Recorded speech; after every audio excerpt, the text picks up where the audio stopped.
ഹരേ കൃഷ്ണ. ഞാൻ ബിന്ദു. ഞാൻ ഖത്തറിൽ നിന്നാണ് ഇപ്പോൾ വോയിസ് അയക്കുന്നത്. എൻ്റെ നാട് വന്നിട്ട് പാലക്കാടാ. ഞാനിപ്പോൾ ഖത്തറിൽ വന്നിട്ട് 3.5 വർഷമായി. അപ്പോൾ ഞാൻ ഈ യൂട്യൂബ് ചാനലിൽ എനിക്ക് വലിയ ഇതായിട്ടൊന്നും എനിക്ക് അറിയില്ല. ഞാൻ ഇടയിൽ ഇങ്ങനെ യൂട്യൂബ് നോക്കുന്ന സമയത്ത് ത്രിമധുരം ഇങ്ങനെ ഇടയിൽ വല്ലപ്പോഴും കാണാറുള്ളൂ. പക്ഷേ ഇപ്പം ഈ 2 ദിവസങ്ങളായിട്ട് ഞാനത് തുടർച്ചയായി എനിക്ക് കിട്ടുന്ന സമയത്ത് ഞാൻ കാണാറുണ്ട്. എനിക്ക് ഭയങ്കര സന്തോഷമുണ്ട്. ഓരോരുത്തരുടെ അനുഭവങ്ങൾ പറയുമ്പോൾ അത് നമ്മുടെ അനുഭവങ്ങളായിട്ട് തോന്നി നമ്മളെ കണ്ണിന്ന് കണ്ണീര് വരാറുണ്ട്. ഓരോ അനുഭവങ്ങൾ കേൾക്കുമ്പോൾ നമ്മുടെ അനുഭവങ്ങളാണെന്ന് തോന്നി നമ്മൾക്ക് ഇതുപോലെ പറയണമെന്ന് തോന്നാറുണ്ട്. അപ്പം ഞാനിങ്ങനെ വിചാരിച്ചാണ്, ഇന്നലെ വിചാരിച്ചു, കണ്ണ എൻ്റെ അനുഭവം പറയാറായോ, എന്താ പറയണോ വേണ്ടയോ എന്നിങ്ങനെ ചിന്തിച്ചതാണ്. അപ്പോൾ അത് ഇന്ന് രാവിലെ കൂടെ ഞാനത് കേട്ടുകൊണ്ടിരുന്നപ്പോൾ ശരി എന്തിനും ഒരു ഇതെടുത്തിട്ട് നമ്പർ എടുത്തിട്ട് ഒരു വാട്സപ്പിൽ ഒന്ന് മെസ്സേജ് അയച്ച് നോക്കാം. നേരം അവിടെ നിന്ന് എന്തെങ്കിലും റിപ്ലൈ വരികയാണെന്നുണ്ടെങ്കിൽ എൻ്റെ അനുഭവം പറയാട്ടോ കണ്ണാന്ന് പറഞ്ഞിട്ട് കണ്ണനോട് പറഞ്ഞായിരുന്നു. ഞാൻ മെസ്സേജ് അയച്ചു.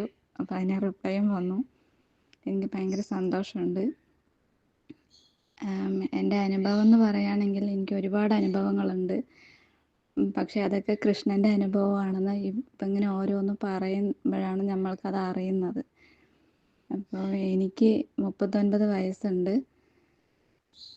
ഞാൻ നാട്ടിലായിരിക്കുന്ന സമയത്ത്, അതായത് എനിക്ക് 2 കുട്ടികൾ, അച്ഛൻ, അമ്മ, ഇതാണ് എൻ്റെ ഇത്. ഭർത്താവ് ഡിവോഴ്സ് ആയതാണ് ഞാൻ.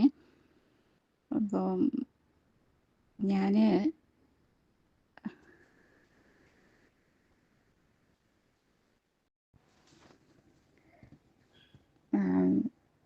2017 എൻ്റെ ഡിവോഴ്സും കാര്യങ്ങളെല്ലാം കഴിയുന്നത്.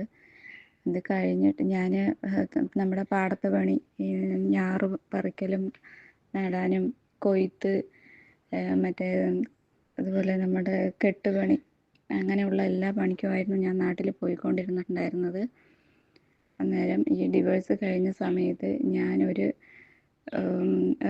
ഇതിൽ പോയിട്ടുണ്ടായിരുന്നു, നമ്മുടെ ഉഴിച്ചിൽ തെറാപ്പിൻ്റെ അവിടെ. അങ്ങനെ ഒരു റിസോർട്ടിൽ ഇങ്ങനെ ലോണ്ട്രീൻ്റെ ഇതിൽ ആളാവശ്യമാണെന്ന് പറഞ്ഞിട്ട് പോയിട്ടുണ്ടായിരുന്നു. ഹൗസ് കീപ്പിങ്ങിനാണ് ഞാൻ ഉദ്ദേശിച്ചത്. പക്ഷേ അവിടെ പോയി നോക്കുമ്പോൾ ആ ഹൗസ് കീപ്പിങ്ങിന് ഇപ്പോൾ ആളില്ല, ലോണ്ട്രിയിലേക്കാണ് ഒരാൾ ആവശ്യമെന്ന് പറഞ്ഞിട്ട് അവിടെ അങ്ങനെ പോയിട്ടുണ്ടായിരുന്നു. അപ്പോൾ അവിടെ പോയപ്പോൾ കുഴപ്പമൊന്നുമില്ല. അവിടെ ഒരു മാഡം ഉണ്ടായിരുന്നു. ആ മാഡത്തിനോട് നമ്മുടെ കാര്യങ്ങളെല്ലാം സംസാരിച്ചു. ആ മാഡത്തിന് എന്നോട് ഒരുപാട് സന്തോഷവും ഇതും തോന്നിയിട്ടുണ്ടായിരുന്നു. ഞാൻ ആകെ അവിടെ ഒരാഴ്ചയെ നിന്നുള്ളൂ. കുറച്ച് ബസ് ഇറങ്ങിയിട്ട് നടക്കാനും കാര്യങ്ങളൊക്കെ ഉണ്ട്. അപ്പോൾ ഞാൻ അവിടെ പോയിട്ടുണ്ടായിരുന്നപ്പോൾ ആ റിസോർട്ടിൽ മഞ്ചാടിക്കുരുവുണ്ട്. പക്ഷെ ഞാൻ ഈ മഞ്ചാടിക്കുരു പറയുന്നത് കേട്ടിട്ടേ ഉള്ളൂ. മഞ്ചാടിക്കുരു ഞാൻ അന്നേ വരെ ഞാൻ കണ്ടിട്ടില്ലായിരുന്നു. അപ്പോൾ അവിടെ ഇങ്ങനെ കുറേ വീണ് കിടക്കുന്നുണ്ട്. അപ്പം ഞാൻ പോയി കഴിയുമ്പോൾ ആ ലോണ്ടറി തുറന്നിട്ടുണ്ടായില്ല. അപ്പോൾ അത് തുറക്കുന്നത് വരെ ഞാൻ മുൻവശത്ത് നിന്നിട്ട് എന്താണ് മഞ്ചാടിക്കുരു ഇങ്ങനെ എടുത്ത് വെച്ചിട്ട് ആ ലോണ്ടറി തുറക്കുന്ന സമയത്ത് അതിനകത്തൊരു ചെറിയ കലണ്ടർ പോലത്തെ ഒരു ധന്വന്തരി മൂർത്തിൻ്റെ ഒരു ഫോട്ടോ ഉണ്ട്. അതിലൊരു മഞ്ചാടിക്കുരു വെച്ചിട്ട് ബാക്കി അങ്ങനെ ഞാൻ എൻ്റെ ബാഗിലോട്ട് എടുത്ത് വെക്കുമായിരുന്നു. അപ്പോൾ അതിങ്ങനെ കൊണ്ടുവന്നു. അപ്പോൾ ഒരു ദിവസം ഇങ്ങനെ മഞ്ചാടിക്കുരു ഇങ്ങനെ വീട്ടിൽ കൊണ്ടുവന്നിട്ട് ഒരു ബൗളിൽ ഇട്ട് വെച്ചിട്ട്, വീട്ടിൽ കൃഷ്ണ വിഗ്രഹം അങ്ങനെ ഒന്നുമില്ല, ബൗളിൽ ഇങ്ങനെ ഇട്ട് വെച്ചിട്ടുണ്ടായിരുന്നു. പിറ്റേ ദിവസം ഞാൻ അവിടേക്ക് പോകുന്ന സമയത്ത്, സമയം തിരക്ക് പിടിച്ച് പോകുന്ന സമയത്ത്, നമ്മളൊരു ഇതിൽ കൂടെയാണ്, വരമ്പത്ത് കൂടെയാണ് പോകുന്നത്. വരമ്പത്ത് കൂടെ മീൻസ് ഒരു പാടത്തിൻ്റെയൊക്കെ സൈഡ് കൂടിയിട്ടാണ് പോകുന്നത്. അപ്പോൾ ഈ പണ്ടത്തെ പാടങ്ങളൊക്കെ നിരപ്പാക്കിയിട്ട് ആൾക്കാർ വീട് വയ്ക്കാൻ വേണ്ടിയിട്ട് ഇപ്പോൾ സ്ഥലം കൊടുത്തിട്ടുണ്ട്. അപ്പോൾ ആ സ്ഥലത്ത് 2 വീടുകൾ ശരിയാക്കുന്നുണ്ട്. ആ പണിക്ക് വരുന്നുണ്ട് ആ വീട്ടിലെ ആൾക്കാർ. അപ്പോൾ ആ വഴി കൂടെ വണ്ടിയും കാറുകളൊക്കെ പോകുന്നത് കാരണം കൊണ്ട് ഒരു കീ ചെയിൻ താഴെ കിടക്കുന്നുണ്ട്. ആ കീ ചെയിൻ വന്നിട്ട് നമ്മുടെ കൃഷ്ണൻ്റെ കീ ചെയിനാണ്. ആ മണ്ണിനടിയിൽ കിടക്കും. ഞാൻ ബസ് വരാൻ സമയം കൊണ്ട് ഓടിക്കൊണ്ട് പോകുമായിരുന്നു. എന്നാലും ആ കൃഷ്ണനെ ഞാൻ ആ ചളിയിൽ നിന്ന് എടുത്ത് തൊട്ടപ്പുറത്ത് തന്നെ ഒരു കുളം ഉണ്ടായിരുന്നു. കുളത്തിലേക്ക് പോയി നന്നായി കഴുകിയിട്ട് എൻ്റെ ബാഗിൽ തൂക്കി അങ്ങനെ ഇട്ടായിരുന്നു. അങ്ങനെ പോയി അവിടെ പോയിട്ടുണ്ടായിരുന്നു. ഞാൻ എന്താണ് ഒരാഴ്ച പണിയെടുത്തപ്പോൾ ഞാൻ ആ മാഡത്തിനോട് പറഞ്ഞു, മാഡം എനിക്ക് വരാൻ ഒരുപാട് ബുദ്ധിമുട്ടും കാര്യങ്ങളാണ്, ഇപ്പം ഞാൻ വരുന്നില്ല, എനിക്ക് ഒരാഴ്ചത്തെ സാലറി തന്നിട്ട് ഇതാകാൻ പറഞ്ഞിരുന്നു. അപ്പം മാഡം പറഞ്ഞിട്ടുണ്ടായിരുന്നു, നിൻ്റെ അടുത്ത് കാര്യങ്ങളെല്ലാം പറഞ്ഞിട്ടാണല്ലോ നീ ഡ്യൂട്ടിക്ക് വന്നിട്ടുണ്ടായിരുന്നത്, ഇപ്പോൾ പോകണമെന്ന് പറഞ്ഞു കഴിഞ്ഞാൽ അവർ കാശ് തരുമോ എന്നുള്ളത് അറിയില്ല, ഞാനൊന്ന് പറഞ്ഞു നോക്കട്ടെ എന്ന് പറഞ്ഞു. അപ്പം മാഡം എൻ്റെ കാര്യങ്ങളൊക്കെ അറിയാലോ, അപ്പോൾ ഒന്ന് പറഞ്ഞു നോക്കിനി എന്ന് പറഞ്ഞു. അപ്പോൾ അവരപ്പോഴത്തേന് ശരിയെന്ന് പറഞ്ഞ് അന്നത്തെ ദിവസം തന്നെ എനിക്ക് സാലറി എത്ര 230 അങ്ങനെ എന്തേ ഉള്ളൂ. ആ 230 രൂപ അങ്ങനെ ഒരാഴ്ചത്തെ പൈസ എൻ്റെ കയ്യിൽ തന്നിട്ട് ശരി ബിന്ദു പിന്നെ കാണാമെന്ന് പറഞ്ഞിട്ട് അവിടെ നിന്ന് അങ്ങനെ വന്നു. അപ്പോൾ പിന്നെ ഞാൻ ഇങ്ങോട്ട് വരുന്ന സമയത്ത് എനിക്ക് വേറെ വഴിയില്ല. കാരണം എൻ്റെ മക്കളെ നോക്കണം, എൻ്റെ വീട്ടിലെ അച്ഛനും എനിക്ക് വേറെ സെപ്പറേറ്റ് വീട് ഉണ്ടെങ്കിൽ പോലും ഇപ്പം ഇങ്ങനെ ഒരു പ്രശ്നമായതുകൊണ്ട് അച്ഛനമ്മൻ്റെ കൂടെ ഇരിക്കാമെന്ന് പറഞ്ഞിട്ടാണ് അച്ഛനമ്മൻ്റെ കൂടെ ഇരിക്കുന്നതാണ്. അച്ഛനാണെങ്കിൽ ഡെയിലി വെള്ളമോടിയും വീട്ടിൽ പ്രശ്നങ്ങൾ തന്നെയാണ്. ഈ മക്കളൊക്കെ നമ്മുടെ കയ്യിൽ നിന്ന് ഒരു വരുമാനം ഇല്ലെങ്കിൽ ഞാൻ എന്ത് ചെയ്യും, കാരണം എനിക്കൊരു വഴി വേണമെന്ന് പറഞ്ഞിട്ടുണ്ടായിരുന്നു. അങ്ങനെ പിന്നെ ഞാൻ ആ കമ്പനിയിൽ നിന്ന് ആ റിസോർട്ടിൽ നിന്ന് ഞാൻ വന്ന് നമുക്ക് പിന്നെ പണി അറിയാമല്ലോ, അതെല്ലാം കൊണ്ട് നമ്മുടെ അവിടുത്തെ പാടത്ത് കൊയ്യുന്നുണ്ട്. അപ്പം ഞാൻ വരുന്ന സമയത്ത് അതിൻ്റെ ഓണർ എന്നെ കാണുന്നു, ബിന്ദു അവിടെ പോയതാ ചോദിച്ചപ്പോൾ ഞാൻ ഇങ്ങനെ പോയി, അപ്പോൾ ഒരുപാട് ദൂരം, അപ്പം അതാണ് ഞാൻ നാളെ തൊട്ട് പോകുന്നില്ല എന്ന് പറഞ്ഞു. അപ്പം നാളെ തൊട്ട് എന്താ വഴി ചോദിച്ചു എന്നോട്. ഞാൻ പറഞ്ഞു എനിക്കറിയില്ല, എന്താ വഴിയെന്ന് അറിയില്ല എന്നുള്ളത്. അപ്പം നാളെ നമുക്ക് കൊയ്യുന്നുണ്ട്, വരികയാണെന്നുണ്ടെങ്കിൽ അരിവാൾ കൊടുത്തിട്ട് വായോ എന്ന് പറഞ്ഞു. അപ്പം ശരിയാണ്. അന്ന് ഏപ്രിൽ 1-ാം തീയതി ആയിരുന്നു. ഏപ്രിൽ 1-ാം തീയതി ഞാൻ അരിവാൾ കൊടുത്തിട്ട് ഞാൻ കൊയ്ത്തിന് പോയിട്ട് ഞാൻ എങ്ങനെ എന്ത് ചെയ്യും, കാരണം ഈ കൊയ്ത്ത് ഇപ്പം നാളെ മറ്റന്നാൾ കഴിഞ്ഞാൽ അതും കഴിയുന്നത് വണ്ടി കൊയ്യാണ്. അപ്പോൾ നമ്മൾക്ക് ഇതിപ്പോൾ വണ്ടി പോകാത്ത ഭാഗത്താണ് ആളെ വിട്ട് കൊയ്യുന്നത്. ഇത് 2 ദിവസം കഴിഞ്ഞാൽ ഞാൻ എന്ത് ചെയ്യും, എനിക്ക് എൻ്റെ മക്കളെ നോക്കണം, എന്താ ചെയ്യാന്ന് പറഞ്ഞിട്ടിരിക്കുമ്പോൾ ആ കൈരളി റിസോർട്ടിൽ നിന്ന മാഡം എന്നെ ഒരു 11 മണിയുണ്ടാവും, 11 മണിക്ക് വിളിച്ചിട്ട്, ബിന്ദു നീ എവിടെ ചോദിച്ചപ്പോൾ ഞാൻ എന്താ പാടത്ത് കൊയ്യാണ് മാഡം, എന്താണെന്ന് ചോദിച്ചു. അപ്പം അന്നേരം ആ മാഡം പറഞ്ഞു, ഇങ്ങനെ നമ്മുടെ അഹല്യ ഹോസ്പിറ്റലിൽ ഒരു സ്ഥാപനമുണ്ട്, അവിടെ അഹല്യ എന്താണ് ആയുർവേദ ഡിപ്പാർട്ട്മെൻറ്റിൽ ഒരു വർക്ക് ചെയ്യുന്ന ഒരു കുട്ടി എൻ്റെ ചേച്ചിയാണ്, അവളിപ്പോൾ വിളിച്ചു പറഞ്ഞാൽ അവിടേക്ക് ഒരാൾ വേണമെന്ന് പറഞ്ഞിട്ടുണ്ടായിരുന്നു, നീ അങ്ങനെയാണെങ്കിൽ നീ നാളെ പോയി ഒന്ന് ബയോഡാറ്റ കൊടുക്കുമെന്ന് പറഞ്ഞു. അപ്പോൾ പിറ്റേ ദിവസമാണ് ഹർത്താലും.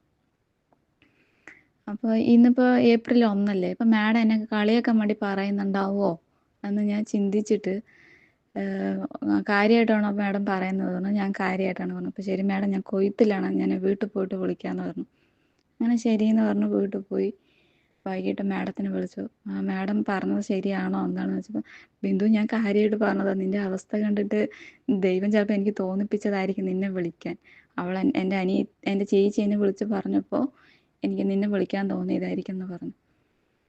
അങ്ങനെ ശരിയെന്ന് പറഞ്ഞിട്ട് ഞാൻ പിറ്റേ ദിവസം എൻ്റെ കൂട്ടുകാരനെയും വിളിച്ചിട്ട്, പിറ്റേ ദിവസമല്ല, പിറ്റേ ദിവസം ഹർത്താലാണോ തോന്നുന്നു, അല്ല പിറ്റേ ദിവസം പോയി അവിടെ പോയിട്ട് ആയുർവേദ ഡിപ്പാർട്ട്മെൻറ്റിൽ പോയി അവിടുത്തെ സാറും FMB സാറിനെ കണ്ടു.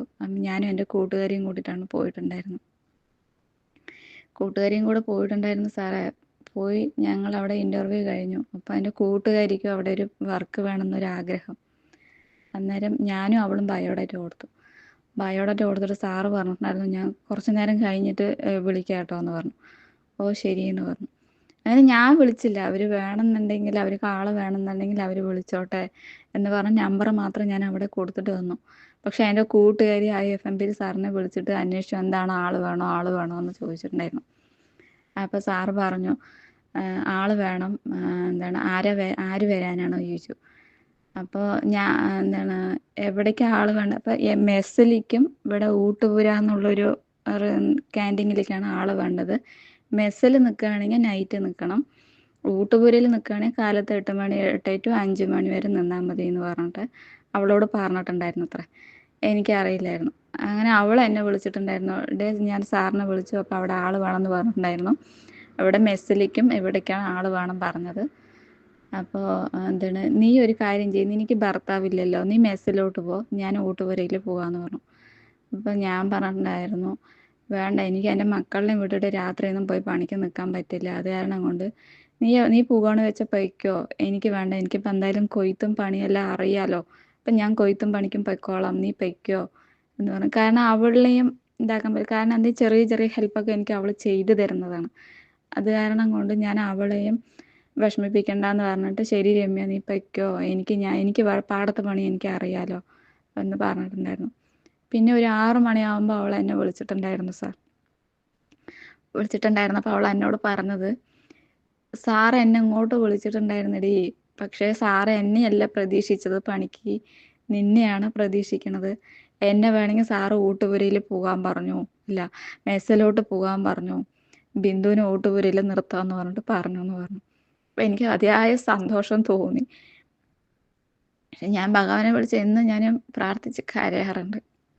പക്ഷെ അവിടെ ഊട്ടുപുരയിൽ പോയി. പിറ്റേ ദിവസമായിരുന്നു ഹർത്താൽ. അതിന് 3-ാമത്തെ ദിവസം ഞാൻ പോയി. അവിടെ പോയി വർക്കിന് കയറി. വർക്ക് പറഞ്ഞു കഴിഞ്ഞാൽ ഒരു ചെറിയൊരു അഹല്യ ഹോസ്പിറ്റൽ വലുതാണ്, പക്ഷേ ഈ ഊട്ടുപുര പറഞ്ഞ ഒരു സ്ഥാപനം ചെറുതാണ്. ഒരു 6 ടേബിള്, ഒരു ക്യാഷ് റൂം, ഒരു ചെറിയൊരു കിച്ചൺ, ഇങ്ങനെയൊക്കെ നിന്ന് തിരിയാൻ കുറച്ച് ബുദ്ധിമുട്ടുള്ള ഒരു ഏരിയയാണ്. അപ്പോൾ അവിടെ ക്ലീനിങ് എന്ന് പറഞ്ഞാൽ വേറൊരാളും അവിടെ വന്ന് നിൽക്കില്ല പണി ചെയ്യാൻ. പക്ഷേ ഞാൻ ചെയ്തു, അവിടുത്തെ പണികൾ മുഴുവനും ചെയ്തു. വേസ്റ്റുകളും, ആ വേസ്റ്റിൽ ചിലപ്പോൾ മഴ വന്ന വേസ്റ്റ് എടുക്കാൻ പറ്റില്ല, ആ വേസ്റ്റിൽ എന്തൊക്കെ ഉണ്ടാകാൻ പറ്റും അതൊക്കെ ഉണ്ടാകും. നമ്മൾ അതുകൊണ്ട് എടുത്ത് പുറത്ത് വയ്ക്കുമ്പോഴൊക്കെ ഭഗവാനെ ഞാൻ വിളിച്ചിട്ടുണ്ട്, ഭഗവാനെ. പക്ഷെ ആരും ഒരു ഹെൽപ്പിനില്ലായിരുന്നു. ഹെൽപ്പിന് വരുന്ന ഒരു പയ്യനെ അടക്കം നമ്മുടെ കൂടെ വർക്ക് ചെയ്യണ ഒരു ചേച്ചി, അവൾക്ക് എന്തിനാ ഹെൽപ്പ് ചെയ്ത് കൊടുക്കണം എന്ന് പറയും. പക്ഷെ ഞാൻ അപ്പോഴതൊന്നും കാര്യമാക്കിയില്ല. ഭഗവാനുണ്ട് എൻ്റെ കൂടെ, ഭഗവാനുണ്ട് എന്ന് പറഞ്ഞിട്ട് ഞാൻ ഇരിക്കുമായിരുന്നു. ഇത് കഴിഞ്ഞ് 2 ദിവസം 1 മാസം എങ്ങനെ കഴിഞ്ഞു. 1 മാസം എങ്ങാനും കഴിഞ്ഞിട്ടുണ്ടായിരുന്നപ്പോൾ അവിടെ ഞങ്ങളുടെ സാറിൻ്റെ അച്ഛൻ വന്നിട്ടുണ്ടായിരുന്നു. പക്ഷെ മൂപ്പര് ഞങ്ങളുടെ ഊട്ടുപുര എന്ന് പറയുന്നത് നോൺ വെജാണ്. അപ്പം സാറിൻ്റെ അച്ഛൻ നോൺ വെജ് ഒന്നും കഴിക്കില്ല. അപ്പം മൂപ്പര് പുറത്തിരുന്നിട്ട് ഒരു ജ്യൂസ് വേണമെന്ന് പറഞ്ഞിട്ടുണ്ടായിരുന്നു. ജ്യൂസ് അടിക്കണ ചേച്ചി ഒരു ജ്യൂസ് കൊണ്ടുപോയി കൊടുത്തു. അപ്പം എല്ലാവരും സാറിൻ്റെ അച്ഛൻ എന്ന് പറഞ്ഞപ്പോൾ എല്ലാവരും കൂട്ടത്തിൽ പോയിട്ട് എല്ലാവരും വിശേഷങ്ങളൊക്കെ ചോദിച്ചിട്ടുണ്ടായിരുന്നു. അപ്പം ഞാനും കൂട്ടത്തിൽ പോയി ഇങ്ങനെ മാറി നിന്നിട്ട്, അച്ഛാ സുഖമാണോ എന്ന് പറഞ്ഞു ചോദിച്ചപ്പോൾ ആ അച്ഛൻ നന്നായി വയസ്സായി, വെളുത്ത ആള്, നരച്ച മുടി, നല്ല എപ്പോഴും ഒരു ബാഗ് ഉണ്ടാവും കയ്യിൽ, ഒരു കാക്കി പോലത്തെ സഞ്ചി പോലത്തെ ഒരു ബാഗും കയ്യിൽ തൂക്കിയിട്ട് ഇങ്ങനെ. മൂപ്പര് ഒരു കൃഷ്ണഭക്തനാണ്. അപ്പോൾ സാറിൻ്റെ അച്ഛൻ എല്ലാവരോടും വിശേഷം ചോദിച്ച് കഴിഞ്ഞ സമയത്ത് എന്നെ നോക്കിയിട്ട് പറഞ്ഞിട്ടുണ്ടായിരുന്നു, മോൾക്ക് നല്ല വിഷമമുണ്ടല്ലോ, ബാക്കിയുള്ളവരെയൊക്കെ കാണാൻ നല്ല കുഴപ്പമില്ല, പക്ഷെ നിന്നെ കാണുമ്പോൾ നല്ല വിഷമമുണ്ട്, എന്താ നിന്റെ പ്രശ്നം എന്താണ് ചോദിച്ചു. അപ്പം ഞാൻ ഒന്നുമില്ല ചേട്ടൻ, കുഴപ്പമൊന്നുമില്ല എന്ന് പറഞ്ഞു. ആളെ കണ്ട അറിഞ്ഞൂടെ എനിക്ക് എന്ന് പറഞ്ഞു.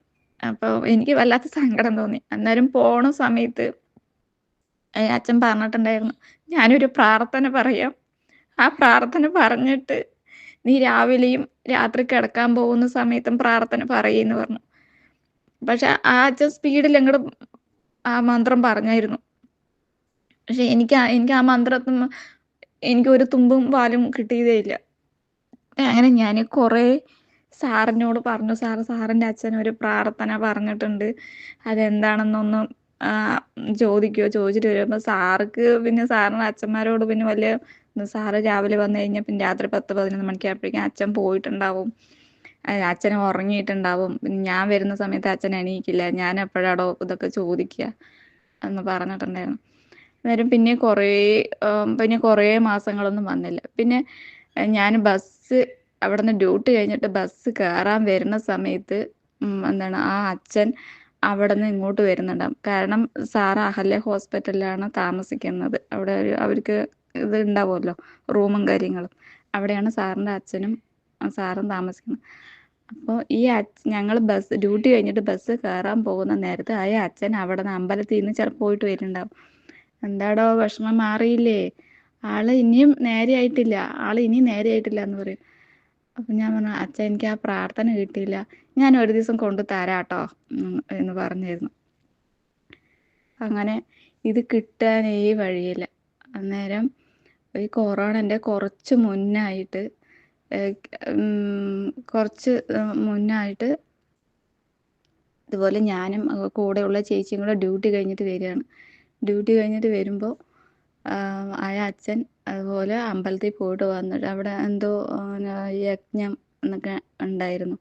ആ യജ്ഞം കഴിഞ്ഞിട്ട് വരുന്ന സമയത്ത് കൃഷ്ണൻ്റെയും രാധൻ്റെയും ഫോട്ടോ വെച്ചിട്ടുള്ള ഒരു പ്രിന്റിൽ ഒരു മന്ത്രം, അച്ഛൻ അന്ന് പറഞ്ഞ മന്ത്രം ആ പ്രിന്റിലുണ്ടായിരുന്നു. ആ മന്ത്രം ഇത് പറഞ്ഞുകൊണ്ട് നീ രാത്രിയും രാവിലെ എണീക്കുമ്പോഴും രാത്രി കിടക്കുമ്പോഴും ഈ മന്ത്രം പറഞ്ഞുകൊണ്ട് തന്നെ എനിക്ക് നിന്റെ പ്രശ്നങ്ങൾ ഇതാവെന്ന് പറഞ്ഞു. ആ മന്ത്രം പറഞ്ഞിട്ട് തന്നെയായിരുന്നു പിന്നെ എൻ്റെ തുടക്കവും അവസാനവും എല്ലാതും. പിന്നെ ഞാൻ അഹല്യ ഹോസ്പിറ്റലിൽ ധന്വന്തരമൂർത്തി ക്ഷേത്രമുണ്ട്, അതിനകത്ത് എപ്പോഴും കിട്ടുന്ന സമയത്ത്, അതായത് 8 മണിക്ക് ഡ്യൂട്ടിക്ക് കാരണം എനിക്ക് അവിടെ 7:50 ബസ് ഇറങ്ങുന്നത്. അപ്പോൾ വേഗം സ്പീഡ് നടന്നിട്ട് ഈ അമ്പലത്തിൽ വന്നിട്ട് വേഗം തൊഴുതിയിട്ട് അങ്ങോട്ട് പോകും. ആഴ്ചയിൽ 1-2 ദിവസങ്ങളിലൊക്കെ പോയി അവിടുന്ന് പ്രസാദമൊക്കെ കഴിച്ചിട്ടാണ് വരാറുള്ളത്. പിന്നെ അവിടുത്തെ അമ്പലത്തിൽ പൂജാരിയും എന്ന് സംസാരിക്കാറുണ്ട്. വിഷമങ്ങളൊക്കെ ഉണ്ടെങ്കിൽ പറഞ്ഞോളൂ എന്നൊക്കെ പറഞ്ഞ് ഇതാകാറുണ്ട്. അത് കഴിഞ്ഞ് കൊറോണ ടൈമായി. കൊറോണ വന്നു, കട പൂട്ടേണ്ട ഇതായി.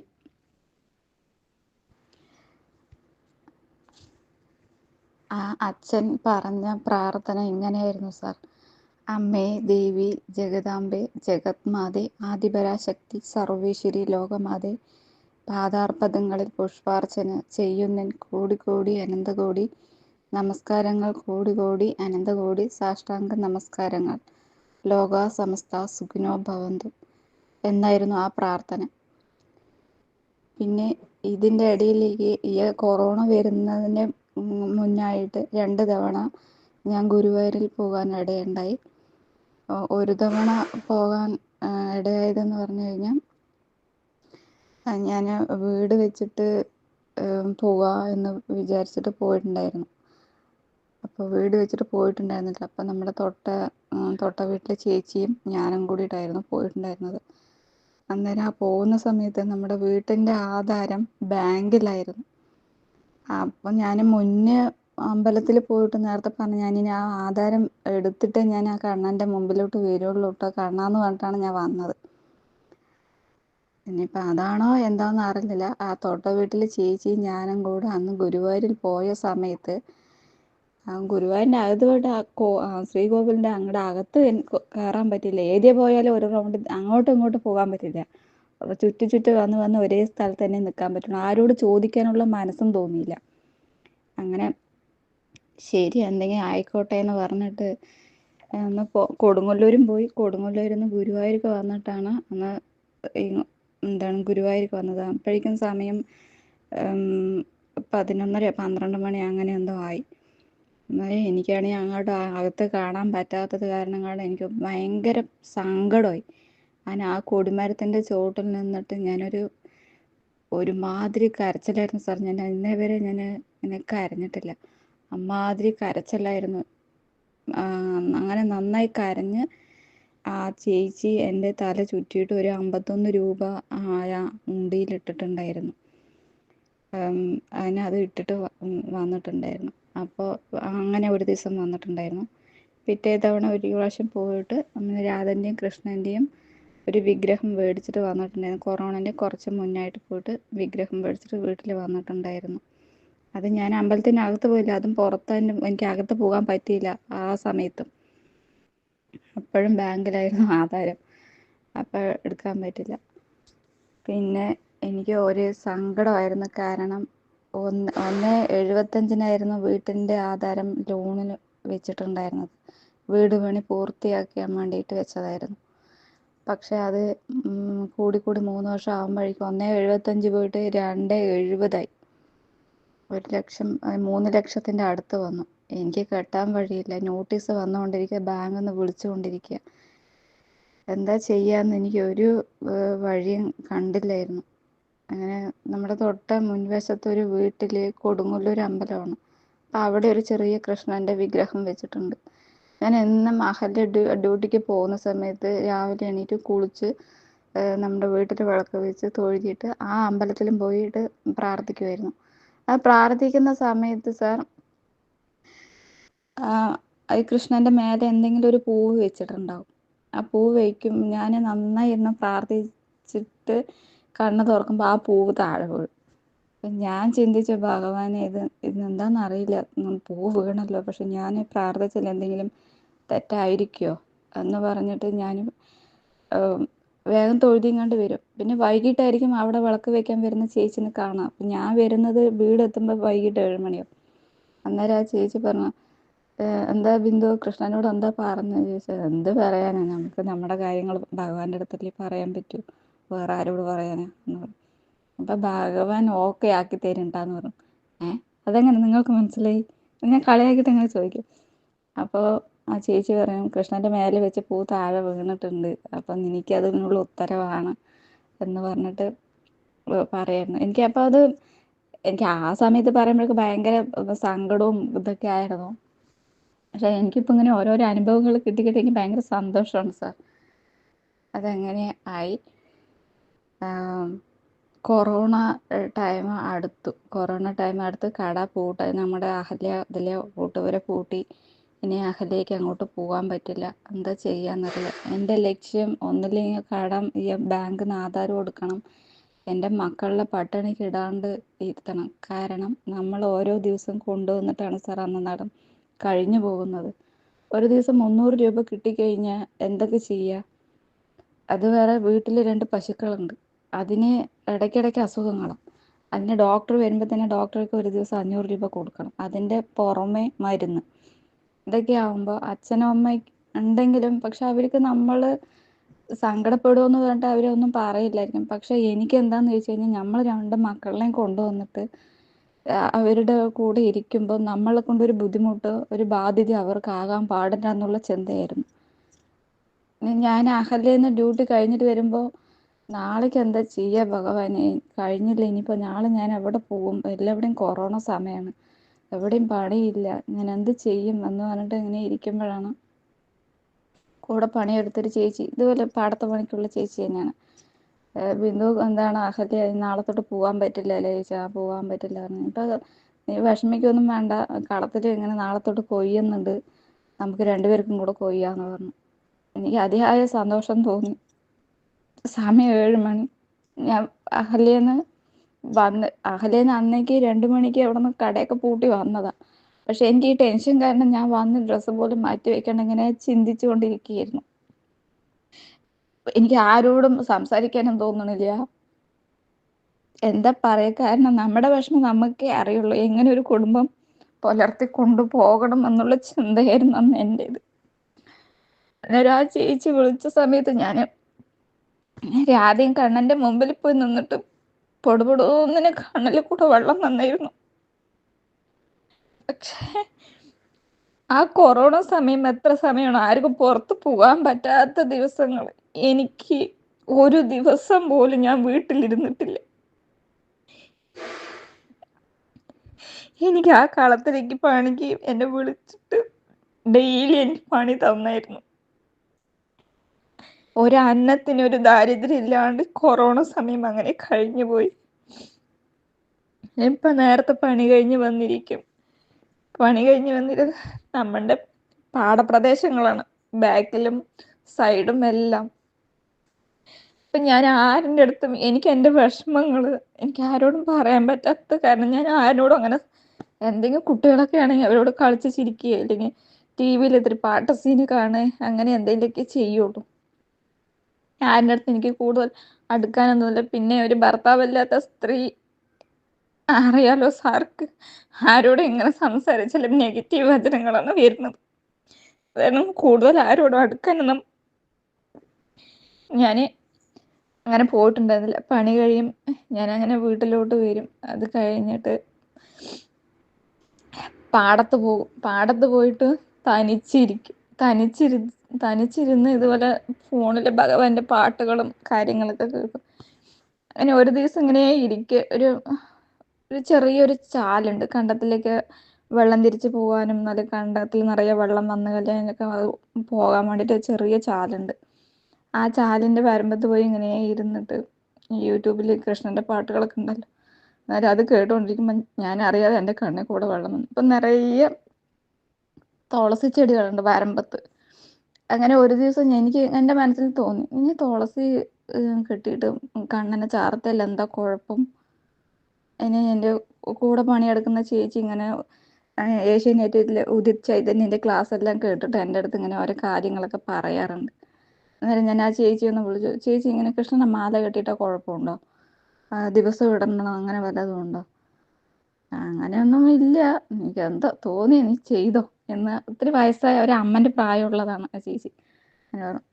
അങ്ങനെ ഞാനിരുന്ന് ആ പാടത്ത് ഇരുന്നിട്ട് ഇങ്ങനെ തുളസിമാല എല്ലാം കെട്ടി കണ്ണൻ്റെ അടുത്ത് മനസ്സിൽ ഇങ്ങനെ ഓരോരോ കാര്യങ്ങളൊക്കെ പറഞ്ഞിട്ട് ഉണ്ടാവും. പക്ഷേ തുളസിമാല കെട്ടുന്നത് ചിലപ്പോൾ 12 മണിക്കോ 1 മണിക്കൊക്കെ ആയിരിക്കും, ഉച്ചയ്ക്ക് നട്ടു ഉച്ചയ്ക്ക്. അന്നേരം ഇത് കെട്ടി കഴിയുമ്പോഴേക്കും അതങ്ങനെ തളർന്നു വാടിപ്പോയ പോലെ ഉണ്ടാവും. അപ്പോൾ ഞാനിങ്ങനെ വിചാരിച്ചു, കണ്ണാ ഇത് ഇങ്ങനെ ഇപ്പോഴേ ഇങ്ങനെ തളർന്നു പോയി, ഇനി രാവിലെ പുലർച്ചെ 4 മണിക്ക് എന്തായിരിക്കും അവസ്ഥ? എനിക്കറിയില്ല കേട്ടോ എന്ന് പറഞ്ഞ് അതെല്ലാം കെട്ടി കഴുകി ഒരു ഇലൻ്റെ വാഴ ഇലയിൽ പൊതിഞ്ഞ് പ്ലാസ്റ്റിക് കവറിലിട്ട് കെട്ടി വയ്ക്കും.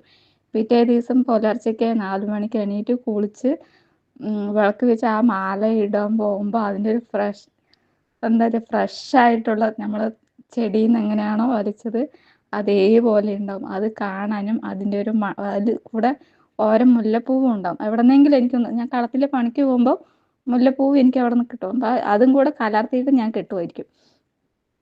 ആ കെട്ടിയിട്ട് ആ മുല്ലപ്പൂവിൻ്റെ ആ തുളസിൻ്റെ ആ മണം ഉണ്ടല്ലോ, അതിങ്ങനെ വല്ലാത്തൊരു ഇതാണ്. അങ്ങനെ ഞാനത് അങ്ങനെ തുടർച്ചയായിട്ട് അങ്ങനെ മാല എപ്പോഴും കിട്ടുമായിരുന്നു. അങ്ങനെ അവിടുത്തെ പണി കഴിഞ്ഞു കുറച്ച് ഇതായപ്പോൾ വീണ്ടും കുറച്ച് ബസ്സുകളൊക്കെ ഓടാൻ തുടങ്ങിയല്ലോ. അത് കഴിഞ്ഞ് വീണ്ടും അഹല്യയ്ക്ക് ഒരു വേക്കൻസി വന്നു. ഫാർമസി കോളേജിൽ ഹൗസ് കീപ്പിങ്ങിന് ആള് വേണമെന്ന് പറഞ്ഞിട്ട് അങ്ങോട്ട് പോയി. ഒരൊറ്റ മാസം തന്നെ പോയുള്ളൂ സാർ. കാരണം ബസ് ഫെയർ കൂടി, ശമ്പളവും ഇല്ല, ശമ്പളം കമ്മിയാണ്. പിന്നെ നമ്മൾ പോയിട്ട് ഇതിന് ബസ്സിനും കൊടുത്തിട്ട് നമ്മൾക്ക് ചിലവിനും പറ്റില്ല എന്ന് പറഞ്ഞിട്ട് 1 മാസം പോയി മിണ്ടാതിരുന്നു. പിന്നെ ജനുവരി 2021 ജനുവരി 1-ാം തീയതി മുതൽ ഈ ഫൗണ്ടേഷൻ കെട്ടില്ല, കരിങ്കല്ല്, ആ കെട്ടുന്ന ആ പണിക്ക് പോയിട്ടുണ്ടായിരുന്നു. അതായത് എൻ്റെ അമ്മയുടെ അനിയത്തിൻ്റെ ഭർത്താവും അനിയത്തിയാണ് ആ പണിക്ക് പോകുന്നുണ്ട്. അപ്പോൾ അങ്ങനെ ചെറിയച്ഛൻ വിളിച്ചിട്ടുണ്ടായിരുന്നു, അതിനെ പണിയുണ്ടോ ചോദിച്ചപ്പോൾ ഇല്ല ചെറിയച്ഛ, ഇന്നലെ വരെ ഉണ്ടായിരുന്നു, നാളെ തൊട്ട് പണിയില്ല. എന്നാൽ പിന്നെ നീ നാളെ അങ്ങോട്ട് വാ, അടുത്താണ് പണി എന്ന് പറഞ്ഞു. അപ്പം എനിക്ക് സങ്കടവും വന്നു. കാരണം അത്രയും നാള് അങ്ങോട്ടേക്ക് അഹല്യ ഡ്യൂട്ടിക്ക് പോകുന്ന ബസ്സിലാണ് നമ്മൾ പിറ്റേ ദിവസം തുടങ്ങിയ കെട്ടുപണിക്ക് പോകുന്നത്. വല്ലാത്ത വിഷമമായി, കരഞ്ഞു. പിന്നെ വേറെ വഴിയില്ല. പക്ഷെ ഈ പണിക്ക് പോയി 500 രൂപ കിട്ടുമെന്ന് പറഞ്ഞിട്ടാണ് പിന്നെ അതും കൊണ്ട് അങ്ങനെ പോയി. അതിന് പണിയുണ്ടായിരുന്നു, പണിക്ക് അങ്ങനെ പോയിക്കൊണ്ടിരുന്നുണ്ടായിരുന്നു. ഈ മണ്ഡല മാസം ആവുന്ന സമയത്ത് 41 ദിവസം വ്രതം എടുക്കും ഞാൻ. ഇറച്ചി മീനും ഇതൊന്നും കഴിക്കില്ല. അത് എപ്പോഴും കുട്ടിക്കാലം മുതൽക്ക് എടുക്കുന്നുണ്ട്. കല്യാണം കഴിഞ്ഞപ്പോൾ അത് വിട്ടു. ഇപ്പോൾ വീണ്ടും ഭർത്താവ് കൂടെയില്ലെന്ന് അറിഞ്ഞപ്പോൾ വീണ്ടും അത് തുടർച്ചയായിട്ട് എടുക്കുന്നുണ്ട്. 2021 ഇതുപോലെ മകരവിളക്ക് ദിവസം, അതുപോലെ 2021 ജനുവരി 14 വൈകുന്നേരം മകരവിളക്ക് തെളിയുന്ന സമയം. ആ സമയത്ത് ഞാൻ പണിക്ക് പോയിട്ട് വന്നതേ ഉള്ളൂ. അതായത് 5 മണിക്ക് ഞാൻ പണി കഴിഞ്ഞ് വന്നിട്ട് വീട്ടിലെ അച്ഛൻ ഇത്തിരി വെള്ളമടിച്ച് പ്രശ്നം ഉണ്ടാക്കിയിരിക്കുന്ന സമയമാണ്. അച്ഛൻ വെള്ളമടിച്ച പൊതുവെ പ്രശ്നം തന്നെയാണ്. അപ്പം ഇങ്ങനെ എന്തോ പറഞ്ഞു ഇങ്ങനെ വിഷമത്തിൽ, അപ്പം ഞാൻ ആ വിഷമത്തിൽ ഇങ്ങനെ ഇരിക്കുകയാണ്. അപ്പോൾ നമ്മുടെ തൊട്ടടുത്ത് ഒരു വീട് പണി നടത്തിയിട്ടുണ്ടായിരുന്നു. അവർ വന്നിട്ട് കുവൈറ്റിലെ ആൾക്കാരാണ്. പക്ഷെ അതിൽ നടത്തിപ്പുകാരൻ നമ്മുടെ കുറച്ച് അപ്പുറത്തുള്ള ഒരു ഏട്ടനാണ് അതൊക്കെ നോക്കി നടത്തിയത്. അപ്പം ആ വീട്ടിൽ പണിക്ക് വന്ന ആൾക്കാർക്ക് ഭക്ഷണമൊക്കെ ഞാൻ വെച്ചുകൊണ്ടിരുന്നിട്ടുണ്ടായിരുന്നു. ഞാനിപ്പോൾ എൻ്റെ വീട്ടിൽ പോയിട്ടുണ്ടായിരുന്നപ്പോൾ ആ വീട് പണിക്ക് വന്നവർക്ക് ഞാൻ കെട്ടിയ വീട്ടിലാണ് അവർക്ക് താമസിക്കാനുള്ള സൗകര്യങ്ങളൊക്കെ ആക്കി കൊടുത്തിട്ടുണ്ടായിരുന്നത്. അപ്പം നല്ലൊരു വിശ്വാസമായിരുന്നു അവർക്ക് എന്നെ. കാരണം അവർ ഇപ്പം അവർ പണിക്കാർ ഇവിടെ പണി ചെയ്യുന്നുണ്ടാവും. പൈസ എത്ര 50,000 അല്ലെങ്കിൽ എത്രയെന്ന് വെച്ച് കഴിഞ്ഞാൽ ആ പൈസ അന്നന്നാടുള്ള പൈസ, അല്ലെങ്കിൽ ഒരു എഞ്ചിനീയർ വരുമ്പോൾ ഒരു പൈസ ബിന്ദു ചേച്ചി ഇത് കൊടുക്കുകയെന്ന് പറഞ്ഞിട്ടാണ് ആ നോക്കി നടത്തിപ്പുകാരൻ എൻ്റെ ഏൽപ്പിച്ചിട്ട് പോണത്. അപ്പം അയാൾക്ക് അത്രയും വിശ്വാസമുണ്ട്. അപ്പോൾ ആ ദിവസം മകരവിളക്ക് ദിവസം അയാൾ എന്നെ വിളിച്ചിട്ടുണ്ടായിരുന്നു. മൂപ്പരെ വിളിച്ചിട്ടുണ്ടായിരുന്നു. ബിന്ദു ചേച്ചി എവിടെയാണെന്ന് ചോദിച്ചു. അപ്പം ഞാൻ എന്താ പണി കഴിഞ്ഞിട്ട് വന്നേ ഉള്ളൂ ഏട്ടാ, എന്താണ് എന്തെങ്കിലും കാര്യം ഉണ്ടാവും ചോദിച്ചു. അപ്പം മൂപ്പര് പറഞ്ഞിട്ടുണ്ടായിരുന്നു, ബിന്ദു ചേച്ചി ഇങ്ങനെ ഖത്തറിലേക്ക് ഒരു വേക്കൻസി ഉണ്ട്, അപ്പോൾ നിങ്ങൾ പോകാൻ നോക്കി. നിങ്ങൾ വെറുതെ ഇവിടെ കിടന്നിട്ട് 10-200 സമ്പാദിച്ചിട്ട് നിങ്ങളുടെ മക്കളെ പഠിപ്പിക്കണം. നിങ്ങളുടെ വീട് ലോണിൽ, നിങ്ങളുടെ വീട് അതും കുറച്ച് നേരെയാക്കാനുണ്ട്. അപ്പോൾ അതും നേരെയാക്കുക, മക്കളെ പഠിപ്പിക്കുകയെ ഓരോ കാര്യങ്ങൾ നടത്തണമെങ്കിൽ നിങ്ങൾ ഡെയിലി 300 രൂപ സമ്പാദിക്കാൻ പോയിട്ട് മാനവും മര്യാദയും നോക്കിയിട്ട് നിങ്ങൾക്കൊന്നും പറ്റില്ല. മക്കൾ 8ാം ക്ലാസ്സും 6ാം ക്ലാസ് 3ാം ക്ലാസ്സൊക്കെ അല്ലേ, അവരെങ്ങനെയാണ് നിങ്ങളുടെ അച്ഛനും അമ്മയും നോക്കും. നിങ്ങൾ സമാധാനത്തിൽ പോകാൻ നോക്കി. നല്ല ആൾക്കാരാണ്, നമ്മുടെ തൊട്ട വീട്ടിലെ ആൾക്കാരാണ്, നിങ്ങൾ പോകുകയും എന്ന് പറഞ്ഞു. ഞാൻ എൻ്റെ കൃഷ്ണ ഗുരുവായൂരപ്പ, എനിക്ക് കടം വീട്ടാനുള്ളൊരു വഴി എനിക്ക് കാണിച്ചു തരണം എന്നാണ് ഞാൻ പ്രാർത്ഥിച്ചുകൊണ്ടിരിക്കുന്നത് എപ്പോഴും. എനിക്കില്ലെങ്കിൽ അത് അത്ര വേണം ഇത്ര വേണം, എനിക്ക് അങ്ങനെയൊന്നും ഞാൻ കയ്യും കാലും മുടക്കൂലാണ്ടിരിക്കണം, അന്നനാടൻ പണി കിട്ടണം, എനിക്ക് കടം വീട്ടാനുള്ളൊരു വഴി ഭഗവാനെ എനിക്ക് കാണിച്ചു തരണം എന്ന് മാത്രം ഞാൻ എവിടെയും പോയി പ്രാർത്ഥിക്കാറുള്ളൂ. അന്നേരം ഈ മകരവിളക്ക് ദിവസം അയാൾ അങ്ങനെ വിളിച്ചിട്ടുണ്ടായിരുന്നപ്പോൾ ഇരുന്ന് ഒരു 15 മിനിറ്റ് ഒരു മരണ വീട്ടിൽ എങ്ങനെ ഇരുന്ന് കരയും, അമ്മാതിരി ഞാൻ കരഞ്ഞ മുഖമൊക്കെ കഴുകിയിട്ട് വീട്ടിലോട്ട് പോയി. അതായത് എൻ്റെ വീട്ടിലോട്ട് പോയി. എൻ്റെ വീട്ടിലോട്ട് പോയിട്ട് അച്ഛൻ്റെ അടുത്ത് അമ്മൻ്റെ അടുത്ത് ഇങ്ങനെ പറഞ്ഞിട്ടുണ്ടായിരുന്നു, അങ്ങനെ ഉണ്ണിയേട്ടൻ വിളിച്ചിട്ടുണ്ടായിരുന്നു. അപ്പോൾ ഉണ്ണിയേട്ടനെ അറിയുന്ന ആൾക്കാർ ഇങ്ങനെ ഖത്തറിലുണ്ട്, ഇങ്ങനെ ഒരു പണി അവിടെ അന്വേഷിക്കുന്നുണ്ട്. അപ്പോൾ അവിടെ ഒരു കുട്ടിയാണ് നിന്നത്, ആ കുട്ടിക്ക് കല്യാണം പറഞ്ഞിട്ടാണ് ഇപ്പോൾ അവരവിടെ ആ കുട്ടി ഇങ്ങോട്ട് വരുന്നത്. അപ്പോൾ ആ കുട്ടിൻ്റെ പകരത്തിനാണ് അപ്പോൾ ഇങ്ങനെ ഒരാൾ വേണം പറഞ്ഞത്. ഞാൻ പോയിക്കോട്ടെ എന്ന് ചോദിച്ചപ്പോൾ അമ്മ സ്പോട്ടിൽ പറഞ്ഞു, നീ പോണ്ട, അച്ഛൻ്റെ സ്വഭാവം ഇങ്ങനെയാണ്, എനിക്ക് ഈ മക്കളെ അച്ഛൻ്റെ കൂടെ ഇരുത്തി എനിക്ക് നോക്കാൻ പറ്റില്ല എന്ന് പറഞ്ഞു. അങ്ങനെ ഞാനിത് കേട്ടിട്ട് അച്ഛനോട് ചോദിച്ചു. അപ്പം അച്ഛനോട് ചോദിച്ചപ്പോൾ അച്ഛൻ ഒന്നും മിണ്ടിയില്ല. വീണ്ടും എൻ്റെ വീട്ടിലോട്ട് വന്നു. കണ്ണൻ്റെ രാധൻ്റെ വിഗ്രഹം വെച്ചിട്ടുണ്ട്. ഞാൻ എന്താ കണ്ണ ചെയ്യുക? എൻ്റെ മക്കളെ വിട്ടിട്ട് പോകാതിരുന്ന എൻ്റെ ലോൺ എന്ത് ചെയ്യും? ഞാൻ നാട്ടുകാരുടെ മുന്നിൽ ഞാൻ തൂങ്ങിച്ചാകേണ്ട അവസ്ഥ വരെ. എല്ലാവരും എന്നെ കളിയാക്കില്ലേ, വീട് ജപ്തിക്ക് പോയി എന്ന് പറഞ്ഞിട്ട്. ഞാൻ എന്താ ചെയ്യണ്ട കണ്ണ? എനിക്കറിയില്ല എന്ന് ഒരേ കരച്ചിൽ.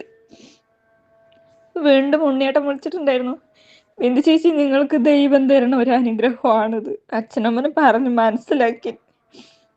അവരെ പറഞ്ഞ് മനസ്സിലാക്കിയിട്ട് നിങ്ങൾ പോകാൻ നോക്കി. ഞാനും മറ്റേ ഖത്തറിലെ ആ കുട്ടിൻ്റെ അച്ഛനും ആൾക്കാരുമായിട്ട് വീട്ടിൽ വന്നിട്ട് അച്ഛനും അമ്മനോട് സംസാരിക്കാന്ന് പറഞ്ഞു. ഞാനും വീണ്ടും ഇരുന്ന് ഭഗവാന്റെ അടുത്ത് ഇരുന്ന് കരഞ്ഞിട്ട് ഞാൻ വീണ്ടും അച്ഛനമ്മൻ്റെ അടുത്തേക്ക് പോയി. അച്ഛൻ നോക്കൂ, എൻ്റെ മക്കളെയും നോക്കുവോ, കരയിപ്പിക്കാണ്ട് നോക്കുവോ, ഞാൻ പൊയ്ക്കോട്ടെ എന്ന് പറഞ്ഞപ്പോൾ അമ്മ വീണ്ടും പറഞ്ഞു, അച്ഛൻ ഇപ്പൊ ഒന്ന് പറയും, കുറച്ച് കഴിഞ്ഞിട്ട് ഒന്ന് പറയും, മക്കളെ നോക്കാൻ അച്ഛൻ്റെ സ്വഭാവത്തിന് എന്നെ കൊണ്ട് സാധിക്കില്ല എന്ന് പറഞ്ഞു. ഞാൻ മിണ്ടാതെ ആ വാതിൽപ്പടിയിൽ മിണ്ടാതെ ഇരുന്ന് തൊട്ട് മുൻവശത്ത് കൊടുങ്ങല്ലൂർ അമ്പലമില്ല, ആ അമ്പലത്തിന്റെ മുന്നോട്ട് നോക്കിയിട്ട് എനിക്കൊരു വഴി, എന്തെങ്കിലും ഒരു വഴി കാണിച്ചു തരണ്ടായി, ഞാൻ ആരുടെ വാക്ക് കേൾക്കണ്ട് എന്ന് പറഞ്ഞപ്പോ അച്ഛൻ പറഞ്ഞായിരുന്നു, ഞാൻ നോക്കാം, മക്കളെ നോക്കാം, നീ ധൈര്യത്തിൽ പെക്കോന്ന് പറഞ്ഞു. പക്ഷെ അപ്പൊ എനിക്ക് ആ വാക്ക് ഞാൻ വിശ്വസിച്ചു. എനിക്ക് ആ വാക്കായിരുന്നു എനിക്ക് കേൾക്കേണ്ടത്. അമ്മയാണ് നോക്കുന്നതെങ്കിലും പക്ഷെ അച്ഛൻ പറയുമ്പോൾ നമുക്കൊരു സമാധാനമാണല്ലോ. അങ്ങനെ അച്ഛൻ പറഞ്ഞു ഞാൻ മക്കളെ നോക്കിക്കോളാം, നീ പൊയ്ക്കോന്ന് പറഞ്ഞു. അങ്ങനെ ജനുവരി 14-ാം തീയതി മകരവിളക്ക് ദിവസം ഓഫർ വന്നതാണ് ഈ ഖത്തറിലോട്ടുള്ള ഇത്. അത് കഴിഞ്ഞ് ഇവിടുന്ന് അവര് ഓരോ പേപ്പറും കാര്യങ്ങൾക്കും വേണ്ടി വിളിച്ചുകൊണ്ടിരിക്കണ്ടായിരുന്നു. കേസ് ഞാൻ ഡൈവേഴ്സ് ആയിട്ടില്ല, അന്നേരം കേസ് നടന്നുകൊണ്ടിരിക്കുന്നു. കൊറോണ അതിന്റെ മുന്നേ അഹല്യയിൽ പോയിട്ടുണ്ടായിരുന്നു. അപ്പൊ അഹല്യന്റെ ഒരു ബ്രാഞ്ച് അബുദാബിയിലേക്കുണ്ട്. അന്നേരം അവരെന്നെ അബുദാബിക്ക് വിളിച്ചിട്ടുണ്ടായിരുന്നു. അപ്പോൾ അച്ഛൻ പറഞ്ഞിട്ടുണ്ടായിരുന്നു അവിടേക്കൊന്നും പോകണ്ടാന്ന്, ശരിയാവില്ല, നീ അവിടെ പോയി എത്താത്ത മുന്നേ ചിലപ്പോൾ ഞാൻ മരിച്ചു കഴിഞ്ഞാൽ ചിലപ്പോൾ എനിക്ക് ഇങ്ങോട്ട് വരാൻ പറ്റില്ല എന്ന് പറഞ്ഞിട്ട് അഹല്യയിൽ അബുദാബിക്ക് പോകണ്ടെന്ന് പറഞ്ഞു. ഇത് പറഞ്ഞപ്പോൾ ശരി നീ പൊയ്ക്കോ, ഖത്തറിലോട്ടാണ് അറിയുന്ന ആൾക്കാർ, കുഴപ്പമില്ല, ഉണ്ണിയേട്ടൻ ഏർപ്പാടാക്കിയതല്ലേ, പൊയ്ക്കോന്ന് പറഞ്ഞു. അതിന് പറഞ്ഞ് സമ്മതിച്ചു. പിന്നെ അവിടെ നിന്ന് ഇങ്ങനെ ഓരോരോ കാര്യങ്ങളായിട്ട് ഓരോ പേപ്പറും കാര്യങ്ങളും ശരിയൊക്കെ ഇവിടുന്ന് ഇവർ വിളിച്ചുകൊണ്ടേ ഇരിക്കുന്നുണ്ട്. അന്നേരം മെയ് 4-ാം തീയതി 6-ാം തീയതി ഡിവോഴ്സ്. ശരിയാ, ഡിവോഴ്സിനും നോക്കും സാറേ. എനിക്ക് കുടുംബ കോടതി എവിടെയാണ് എന്താണെന്നൊന്നും അറിയില്ല. ഒരു കണ്ണനുണ്ട്, കളഞ്ഞു കിട്ടിയ ഒരു കണ്ണനാണ് കീച്ചൈൻ. ആ കണ്ണനെയും കൊണ്ട് തന്നെ എല്ലാവിടേക്കും പോവുള്ളൂ. അന്ന് ബസ് ഇല്ല തോന്നുന്നു, KSRTC മാത്രമേ ഓടാൻ പറ്റുള്ളൂ. എന്നാൽ അവിടെ നിന്ന് വീട്ടിൻ്റെ അവിടെ നിന്ന് കൊഴിഞ്ഞാമ്പാറ സ്റ്റാൻഡിൽ പോയി സ്റ്റാൻഡിൽ നിന്ന് പാലക്കാട്ടിലേക്ക് പോകുമ്പോൾ എൻ്റെ മനസ്സ് എൻ്റെ അടുത്ത് ഇല്ല, എനിക്ക് ആരുമില്ല, ഞാൻ ഒറ്റയ്ക്കാണ് പോകുന്നു കുടുംബ കോടതിയിലേക്ക്. കാരണം എനിക്കറിയില്ല, നിന്റെ ധൈര്യത്തിലാണ് ഞാൻ പോകണമെന്ന് പറഞ്ഞ് ഇവിടെ നിന്ന് പോയി പേപ്പറുകളെല്ലാം ഒപ്പിട്ടു വന്നു. എന്നാൽ പേപ്പറെല്ലാം കിട്ടി വന്നു. ഇതിൻ്റെ ഇടയിൽ പിന്നെ അമ്പലങ്ങളൊക്കെ ചെറുതായിട്ടൊന്ന് തുറന്നല്ലോ. തുറന്നപ്പോൾ നമ്മുടെ മേനോമ്പാറ ഒരു കൃഷ്ണൻകോലുണ്ട്. നമുക്ക് ഗുരുവായൂരൊന്നും പെട്ടെന്നൊന്നും ഓടിച്ചെല്ലാൻ പറ്റില്ല. ഈ മേനോമ്പാറ കൃഷ്ണൻകോലുണ്ട്. ഞാൻ അഹല്യ പോണ സമയത്ത് ഞാൻ കൃഷ്ണൻകോല് കാണുമായിരുന്നു. ഞാൻ അഹല്യ പോണ സമയത്ത് ഞാൻ ഒരു ദിവസം പോലും ആ കൃഷ്ണൻകോലിൽ പോയിട്ടില്ല സർ. പക്ഷേ ഈ കൊറോണ വന്ന സമയത്ത് എനിക്ക് എന്തോ അവിടെ പോകാൻ തോന്നി. ഞാൻ കൊറോണ സമയത്ത് അമ്പലം തുറന്ന സമയത്ത് ഞാൻ പോയിട്ടുണ്ടായിരുന്നു. അപ്പോൾ ഇങ്ങനെ ഖത്തറിലോട്ടുള്ള വേക്കൻസി വന്ന സമയമായിരുന്നു. അപ്പോൾ ഞാൻ ആ അമ്പലത്തിൽ പോയി. ഒരു ദിവസം ആദ്യമായിട്ട് ആ അമ്പലത്തിൽ പോയതാണ്. പൂജയ്ക്ക് എങ്ങനെ കൊടുക്കണം, ആരെ കാണണം ഒന്നും അറിയില്ലായിരുന്നു. അപ്പോൾ വെറുതെ പോയി ഒന്ന് തൊഴുതിട്ട് വരാമെന്ന് പറഞ്ഞിട്ട് പോയി. ഞാനും എൻ്റെ മോളും കൂടെ പോയിട്ടുണ്ടായിരുന്നു. മോളും കൂടെ പോയി. അവിടെ പോയി എനിക്ക് ആ ഭഗവാനെ കണ്ടതും എനിക്ക് എന്താ ചെയ്യേണ്ടത്, എന്താ പ്രാർത്ഥിക്കേണ്ടതെന്നൊന്നും അറിയില്ല. ഞാൻ ഒരേ പൊട്ടിക്കരച്ചിലായിരുന്നു. കരഞ്ഞ് എനിക്ക് ഒട്ടും കണ്ണിൽ വെള്ളമില്ല എന്ന് പറയുമ്പോൾ എനിക്ക് സങ്കടമാണ്, സന്തോഷമാണെന്നല്ല, അമ്മാതിരി ഞാൻ ഒരേ കരച്ചിലായിരുന്നു. അപ്പം അവിടെ ഒരു ഇങ്ങനെ അമ്പലത്തിൽ പൂജാരിക്ക് വേണ്ട സാധനങ്ങളൊക്കെ എടുത്തു കൊടുക്കാൻ പറ്റുന്ന ഒരാളുണ്ട്. അപ്പം അയാളോട് ചോദിച്ചു ഇവിടെ എന്താണ് ചെയ്യേണ്ടതെന്ന് പറഞ്ഞപ്പോൾ നിങ്ങൾക്ക് എന്താ കൊടുക്കേണ്ടത്, പൂജയ്ക്ക് കൊടുക്കണോ അല്ലെങ്കിൽ നെയ്വിളക്ക് കൊടുക്കണോ എന്താണെന്ന് വെച്ചാൽ ചെയ്തോളാൻ പറഞ്ഞു. അപ്പം നമുക്കൊന്നും അറിയില്ലല്ലോ. അന്നേരം ഇപ്പം നെയ്വിളക്കിന് കൊടുക്കാന്ന് പറഞ്ഞ് നെയ്വിളക്കിന് കൊടുത്തു. അപ്പം നെയ്വിളക്ക് ഉണ്ടോയെന്ന് അവിടെ പോയി ഒന്ന് അന്വേഷിച്ചിട്ട് വരണം എന്ന് പറഞ്ഞപ്പോൾ അയാൾ ഒരിക്കൽ പോയി അന്വേഷിച്ചിട്ട് നെയ്വിളക്ക് ഉണ്ട് കേട്ടോ എന്ന് പറഞ്ഞു. ശരി എന്ന് പറഞ്ഞ് നെയ്വിളക്കിന് കൊടുത്തു. അത് കഴിഞ്ഞിട്ട് പിന്നെയും കുറേ നേരം ഇരുന്നപ്പോൾ ഞാൻ വിചാരിച്ചു പാൽപ്പായസത്തിന് അയാൾ എന്നോട് ഇങ്ങോട്ട് ചോദിച്ചിട്ട് പാൽപ്പായസത്തിന് കൊടുക്കുകയാണെങ്കിൽ 150 രൂപയാണ് കൊടുക്കുമെന്നാണ് ചോദിച്ചത്. പാൽപ്പായസത്തിന് എനിക്ക് അപ്പോൾ എന്താ പറയുക, ഭഗവാൻ അങ്ങനെയൊക്കെ ചെയ്യണം എന്നൊരു ആഗ്രഹം ഉണ്ടായിരുന്നു. അപ്പോൾ ശരി കൊടുക്കാം എന്ന് പറഞ്ഞു. അതിന് കൊടുക്കാൻ പറഞ്ഞപ്പോൾ അയാൾ തന്നെ അവർ തന്നെ പറഞ്ഞിട്ടുണ്ടായിരുന്നു നിങ്ങൾ പാത്രം വല്ലതും കൊണ്ടുവന്നിട്ടുണ്ടോ എന്ന് ചോദിച്ചപ്പോൾ ഇല്ല, ഞങ്ങൾക്ക് അറിയില്ലല്ലോ, ആദ്യമായിട്ട് വരികയല്ലേ, എങ്ങനെയാണ് എന്താണെന്നൊന്നും അറിയില്ല എന്ന് പറഞ്ഞു. നിങ്ങൾ പാൽപ്പായസത്തിന് കൊടുക്കിൻ, അവിടെ ബോട്ടിൽ ഉണ്ടോ എന്നുള്ളതൊന്നും അറിയില്ല, അപ്പോൾ കഴിഞ്ഞതാണ്, ഇനി ഉണ്ടോ എന്നുള്ളത് അറിയില്ല, നിങ്ങൾക്ക് ഭാഗ്യം ഉണ്ടെങ്കിൽ കിട്ടുമെന്ന് പറഞ്ഞു. അപ്പോൾ ശരി, ഇനിയിപ്പോൾ കിട്ടിയില്ലെങ്കിൽ അത് ബോട്ടിൽ കിട്ടിയില്ലെങ്കിൽ കുഴപ്പമൊന്നുമില്ല, ഒരു പാൽപ്പായസത്തിന് കൊടുത്തു. ഒരു 10 മിനിറ്റ് കഴിഞ്ഞത് അയാൾ വന്ന് പറഞ്ഞിട്ട് ബോട്ടിലുണ്ട് കേട്ടോ എന്ന് പറഞ്ഞു. നിങ്ങൾക്ക് നല്ല ഭാഗ്യമുണ്ട് എന്ന് പറഞ്ഞു. ശരി എന്ന് പറഞ്ഞ് പാൽപ്പായസനം കൊടുത്ത് ഇത് കഴിഞ്ഞു. അപ്പം ഞാൻ ഇങ്ങനെ ഈ കരയണത് കണ്ടപ്പോൾ അയാൾ എന്നോട് ചോദിച്ചു, എന്താ പേര് ചോദിച്ചു. ഞാൻ പേര് പറഞ്ഞു, എവിടെയാണ് വീട്, ഇവിടെയാണ് എന്നൊക്കെ പറഞ്ഞു. അപ്പോൾ എന്താണ് പ്രശ്നം എന്ന് ചോദിച്ചു. ഒന്നുമില്ല, ഇനിയിപ്പോൾ ഞാനിങ്ങനെ പറഞ്ഞിട്ടുണ്ടായിരുന്നു, ഇങ്ങനെ ഖത്തറിലേക്ക് ഒരു വേക്കൻസി വന്നിട്ടുണ്ട്, എപ്പോഴാണ് ഈ കൊറോണ ആയതിനെ കൊണ്ട് ഒന്നും ഇതാവണില്ല എന്ന് പറഞ്ഞപ്പോൾ അയാൾ പറഞ്ഞു, അതല്ല എൻ്റെ സമയത്ത് നടക്കും, നിങ്ങൾ വിഷമിക്കണ്ട എന്ന് പറഞ്ഞു. ശരി എന്ന് പറഞ്ഞു. അപ്പം അത് ഇങ്ങനെ പറഞ്ഞിട്ട് ഞാൻ ഇങ്ങോട്ട് തിരിയുമ്പോൾ മൂപ്പര് എന്നെ പറഞ്ഞു, നിങ്ങളെ ആർക്കൊക്കെയോ ഒരു നല്ല കാര്യങ്ങൾ ചെയ്തിട്ടുണ്ട്, അതാണ് നിങ്ങൾക്ക് ഇത്രയും ഭാഗ്യം എന്ന് പറഞ്ഞു ഇയാൾ. അതെന്തുകൊണ്ട് അങ്ങനെ പറഞ്ഞു എന്നുള്ളത് എനിക്കിപ്പോഴും ഒരു ഇതില്ല. പക്ഷെ മൂപ്പര് അങ്ങനെ പറഞ്ഞിട്ടുണ്ടായിരുന്നു. അങ്ങനെ പറഞ്ഞിട്ട് ഏതായാലും ഞാൻ എന്തായിരിക്കും കണ്ണവര്, ഞാൻ ആർക്കും എന്ത് ചെയ്തിട്ടുണ്ട്, നമുക്കൊന്നും ചെയ്തിട്ടില്ലല്ലോ. ആ ശരി എന്ന് പറഞ്ഞിട്ട് ആ പാൽ പായസം മേടിച്ചുകൊണ്ട് ഇങ്ങോട്ട് വന്നു. പിന്നെ ഇങ്ങോട്ട് വരാൻ വേണ്ടിയിട്ട് ഇത് വന്നു, ജൂൺ 28-ാം തീയതി കോയമ്പത്തൂരിൽ നിന്ന് ഹൈദരാബാദിക്ക് ഫ്ലൈറ്റ്. അതുപോലെ ഇവിടെ നിന്ന് അവർ ചോദിച്ചിട്ടുണ്ടായിരുന്നു, കൂടെ വരാൻ ആരെങ്കിലും ഉണ്ടോ എന്ന് ചോദിച്ചിട്ടുണ്ടായിരുന്നു. എല്ലാവരോടും ചോദിച്ച് ആരും ഇല്ല, കൂടെ വരാൻ ആരും ഇല്ല എന്ന് പറഞ്ഞിട്ടുണ്ടായിരുന്നു. ശരി, ആരും ഇല്ലെങ്കിൽ പോട്ടെ എന്ന് പറഞ്ഞ് എൻ്റെ കൂടെ വരാൻ ആരും ഇല്ല ചേച്ചി എന്ന് പറഞ്ഞിട്ടുണ്ടായിരുന്നു. അപ്പം അങ്ങനെ ചേച്ചി ശരി, ചേച്ചിൻ്റെ ഒരു ചെറിയച്ഛൻ്റെ മകനെ ഏർപ്പാടാക്കി. അങ്ങനെ ഇവിടേക്ക് വരാനുള്ള ഇതായി. മെഡിക്കൽ ടെസ്റ്റിന് പോകണമല്ലോ, മെഡിക്കൽ ടെസ്റ്റിന് പോയി. ഒരു കുഴപ്പമില്ല. പക്ഷെ എല്ലാവരും കൊറോണ പറഞ്ഞിട്ട് എല്ലാവരും ആരും ഒന്നും പുറത്തിറങ്ങാണ്ടിരിക്കുന്നതാണ്. പക്ഷെ ഞാൻ അതുവരെ ഞാൻ അയ്യാതെ ഇങ്ങോട്ട് വരുന്നതിൻ്റെ ഒരു 15 ദിവസം മാത്രം ഞാൻ വീട്ടിലിരുന്നിട്ടുള്ളൂ സാർ. അതുവരെ ഞാൻ പണിക്ക് പോയതാണ്. എനിക്കൊരു കൊറോണ ടെസ്റ്റ് ചെയ്ത് ഒരു പ്രോബ്ലവും ഇല്ല, റിസൾട്ട് കിട്ടി. വീണ്ടും ഞാൻ കൃഷ്ണൻകോവിലേക്ക് പോയി. അവിടെ പോയി നന്നായി തൊഴുതി. ഒന്നേ പറഞ്ഞുള്ളൂ, ഞാൻ എൻ്റെ മക്കളെയും എല്ലാവരെയും ഞാൻ അങ്ങ് ഇവിടെ കയ്യിലേൽപ്പിച്ചിട്ടാണ് പോണത്. നന്നായി കാത്തോളേ പറഞ്ഞു. എൻ്റെ കൂടെ ആരുമില്ല, എൻ്റെ കൂടെ നീ ഉണ്ടാവണമെന്ന് പറഞ്ഞ് അവിടെ നിന്ന് തൊഴുതിയിട്ട് വന്നു. ഹൈദരാബാദ് വരെ, കോയമ്പത്തൂരിൽ നിന്ന് ഹൈദരാബാദ് വരെ മറ്റേ ആ ചേച്ചിയുടെ ഏട്ടനും ആങ്ങളെ ഉണ്ടായിരുന്നു കൂടെ. ഹൈദരാബാദിൽ നിന്ന് ഖത്തറിലേക്ക് പിറ്റേ ദിവസമാണ് ഫ്ലൈറ്റ്, 7 മണിക്ക്. 7 മണിക്ക് ഫ്ലൈറ്റിൽ അവിടെ നിന്ന് അങ്ങനെ കയറിയോ.